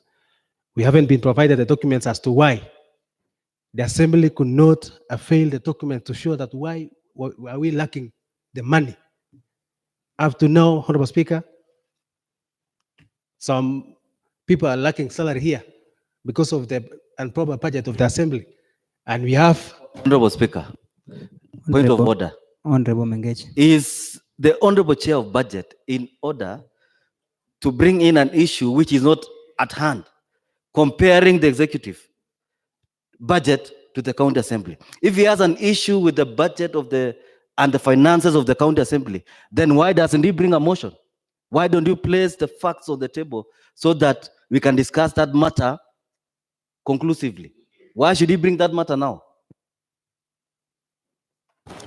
Honorable Teno. Honorable Speaker, I want to inform Honorable Mengech. Honorable Teno, take a seat. I wouldn't wish to gag you because you're a member of the county assembly. You have every right to ask about the county assembly. You're the budget chair. And that's why you've seen me just listening. I wouldn't wish to gag you. But I wouldn't wish you to get, don't mix the issues. That's why I had to dispose of the amendment on its own. The amendment was something different, but your arguments touch on the assembly. You can proceed on the issue of the assembly, but it does not go to the content. Nothing stops you. Nothing completely stops you. You are the budget chair. Even if I'm not wrong, Honorable Teno, you actually proposed and presented before this house a report approving the same budget. So you would also be shooting yourself on the foot based on the budget estimates you brought. It had also the assembly. I would wish you to substantively also still come up with the same, so that the house can also have a say about the same. I would prefer that way, so that we completely deal with this matter. And I want to show you, honorable members, last Thursday, the CC Finance sought to address this house. I personally undertook to allow that, despite a query or a challenge about whether he can come into the house after saying the house cannot access any documents. If we were not to be considerate, then the CC could not speak. But we said we cannot mix issues. And that's why I directed the committee or the chair to come up with a substantive response on the same, which is being discussed now. We didn't mix the issues. We didn't ask the CC to address the house on the basis of the letter, not at all. So the same way, I give an opportunity. There's nothing like gagging that we'll do. Every single matter that you want canvass on the floor of the house, it is completely agreeable. Proceed, Honorable Teno. Thank you, Mr. Speaker, for that intervention. So, Honorable Speaker, maybe one last comment, Honorable Speaker. I was with Honorable Chair for Finance, Honorable Ngetich, when he called CC Finance to attend for some important meeting of finance. And to my shock, Honorable Speaker, I think the Honorable Chair for Finance alone was there to interrogate him. He was calling the other members. I think they were busy with somewhere. So when we say that he's refusing, sometimes, Mr. Speaker, we are not being fair. Because Honorable Ngetich can second me on that he was there. He was ready to respond on some issues which was requested for him to respond. So, Honorable Speaker, as I conclude, I want to urge this House, Honorable Speaker, especially my friend Honorable Mengage, Honorable Speaker, and my friend Honorable Fred. Fred has been on record seeking justice in this House. And I like the way when he stands for the right thing. And when we say we crucify somebody without giving the due hearing, we are not being fair. Again, Honorable Terry say that this House is equal to High Court. That one I cannot comment because I am not aware if Assembly is equal to the High Court, because I know. Honorable Speaker. Honorable Mengage, what point are you standing on? Point of information, Honorable Speaker.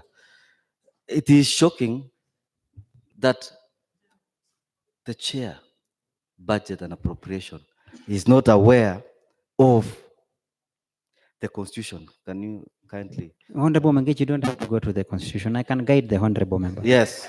I can guide the Honorable Member. Honorable Walter, the reason why, take a seat, Honorable Fred. Honorable Walter, the reason you summon and put a penalty under the law up to the point of 500,000 is because you've been given power to summon. Only the High Court of Kenya can summon you. A court of law can summon you. The County Assembly has similar power. No single person can refuse. If such a person refuses, the law is absolutely clear. The county assemblies borrow their law from the national parliament.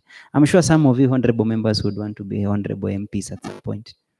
I hope we take learning lessons at the county assembly to know that whatever we do here applies at the Senate, at the National Assembly.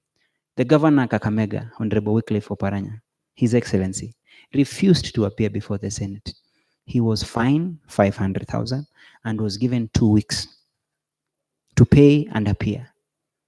Remember, he's the Council of Governors chair. he actually appeared and paid the fine. That is an assembly. It is not something that we need to go to the Constitution. Honorable Mengech. Honorable Teno is fully aware. We don't have to go back there. And I don't think it affects his contribution. Honorable Teno, I presume you finished your Inquiry. contribution. Honorable Gideon. Thank you, Mr. Speaker. I rise to inquire from the sentiments of Honorable Chair, Budget, that this Honorable Fred stands for justice and that he should not allow crucifixion of somebody without fair hearing.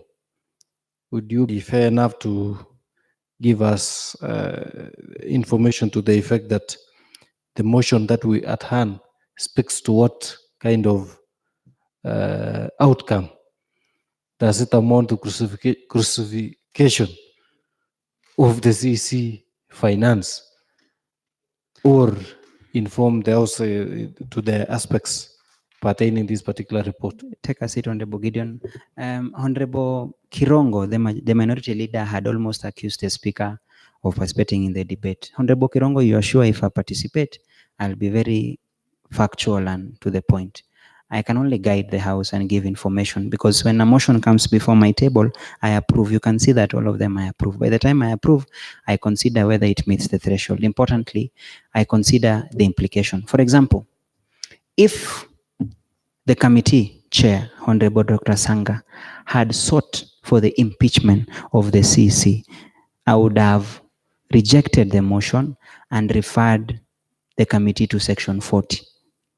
I only read the recommendations, what it says. It says this particular person is on the wrong. Number two, whatever he has written to the assembly is illegal. It is unlawful.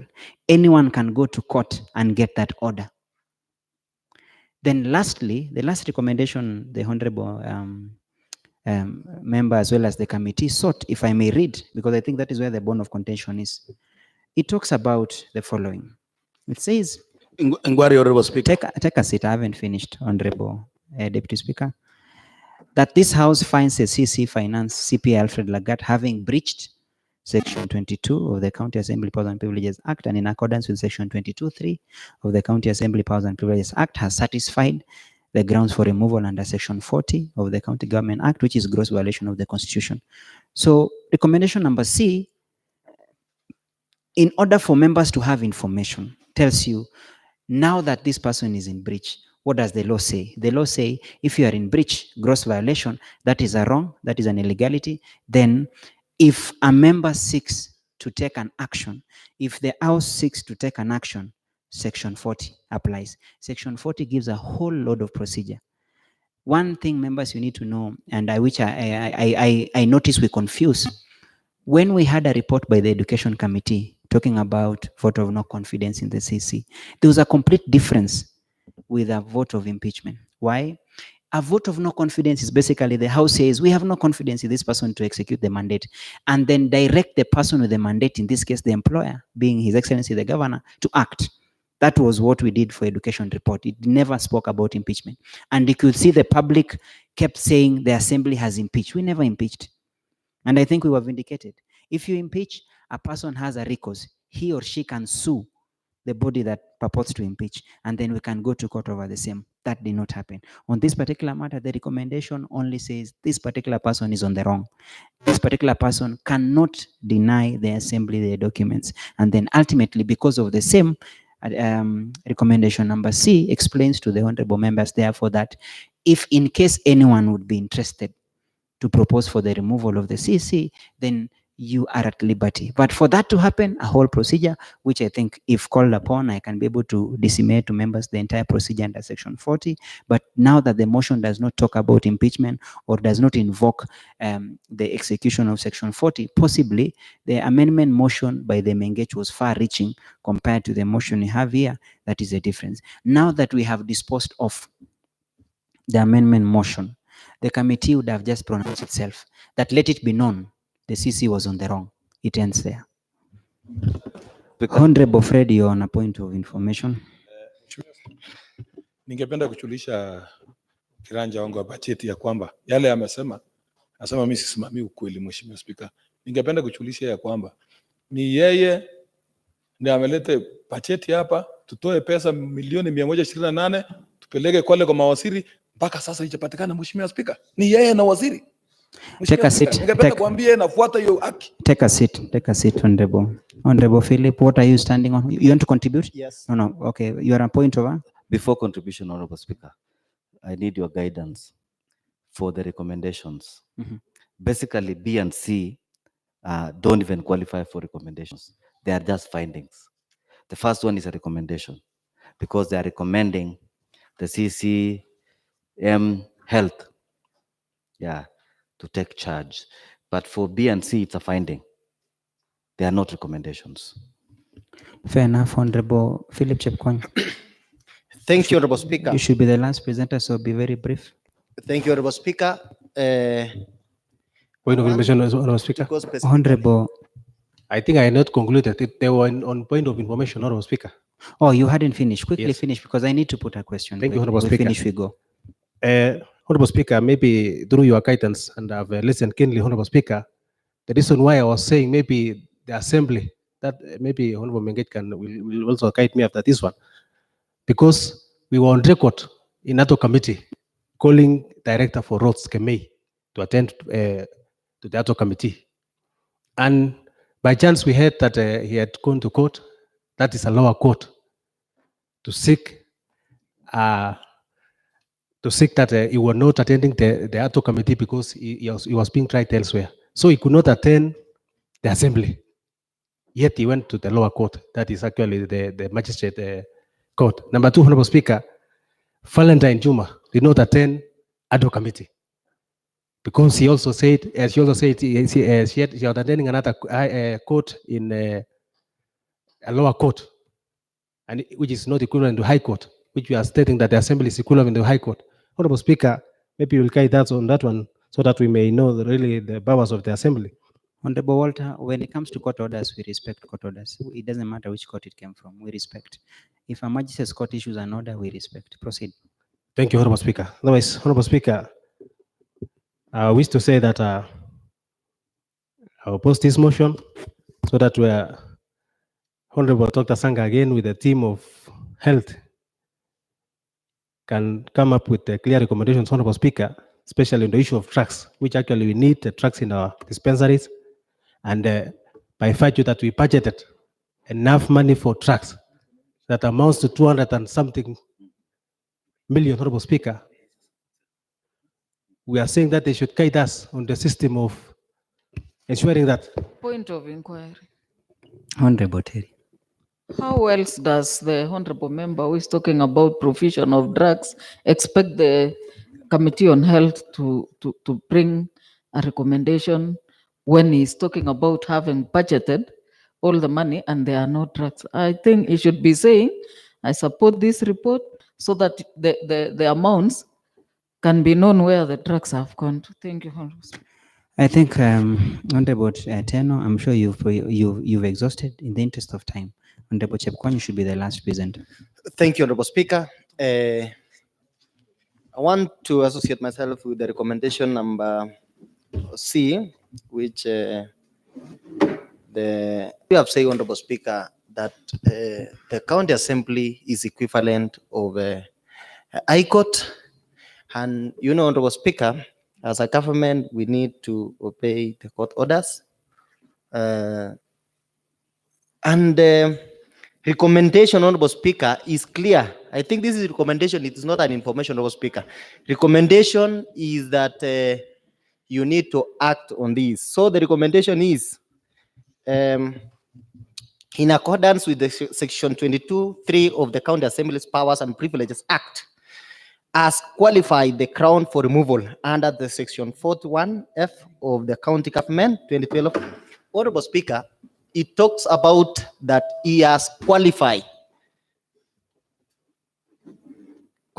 or satisfied the grounds for removal. So, Honorable Speaker, though we can say it is not a removal, but what he has qualified for what, Honorable Speaker? I think something here is hidden. we need to get clarity on this, Honorable Speaker. To based on my knowledge, I think I don't need information. Honorable Fred. Ningependa kujulisha bunge kwamba muda imeisha, Mheshimiwa Yes, Spika. that is why, honorable members, in the interest of time, you've already made your point. I think you've opposed the motion. Allow me just to put a question. Take a seat. Point of No, Honorable Terry, take a seat. I suggest adjournment so that the same can be clarified. No, Honorable Terry, it's a decision. Look, the House makes a decision. I don't think honorable members have not made their minds. They have made their minds. They have made their opinion known. I will not allow any postponement. I will not allow any delay on this. We finish this matter, we proceed on other things. So honorable members, allow me to put a question on the response to statement sought by Honorable Emmanuel Rono on 21st May 2019 on the cost of drug and non-pharmaceutical, that the House, that this House adopts the report of the Health and Sanitation Committee on response to statements sought by Honorable Honorable Fred, take a seat. The sergeants, can you? I thought we had settled them. What is the problem? It's not working.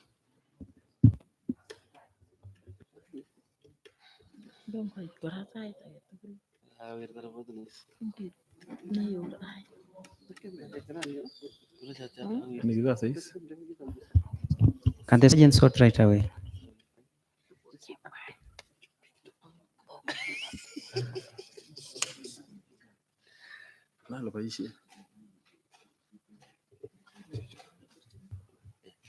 Use this one.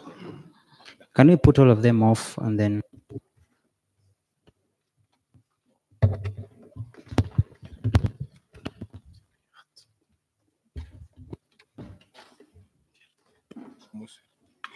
I think this particular line.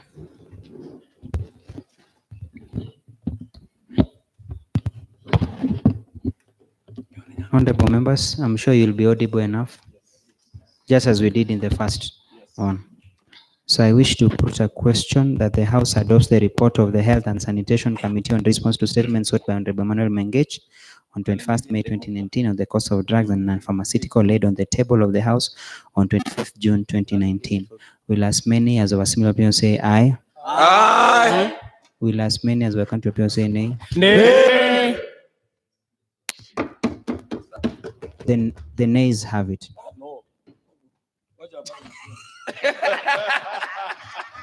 Honorable Fred, take a seat.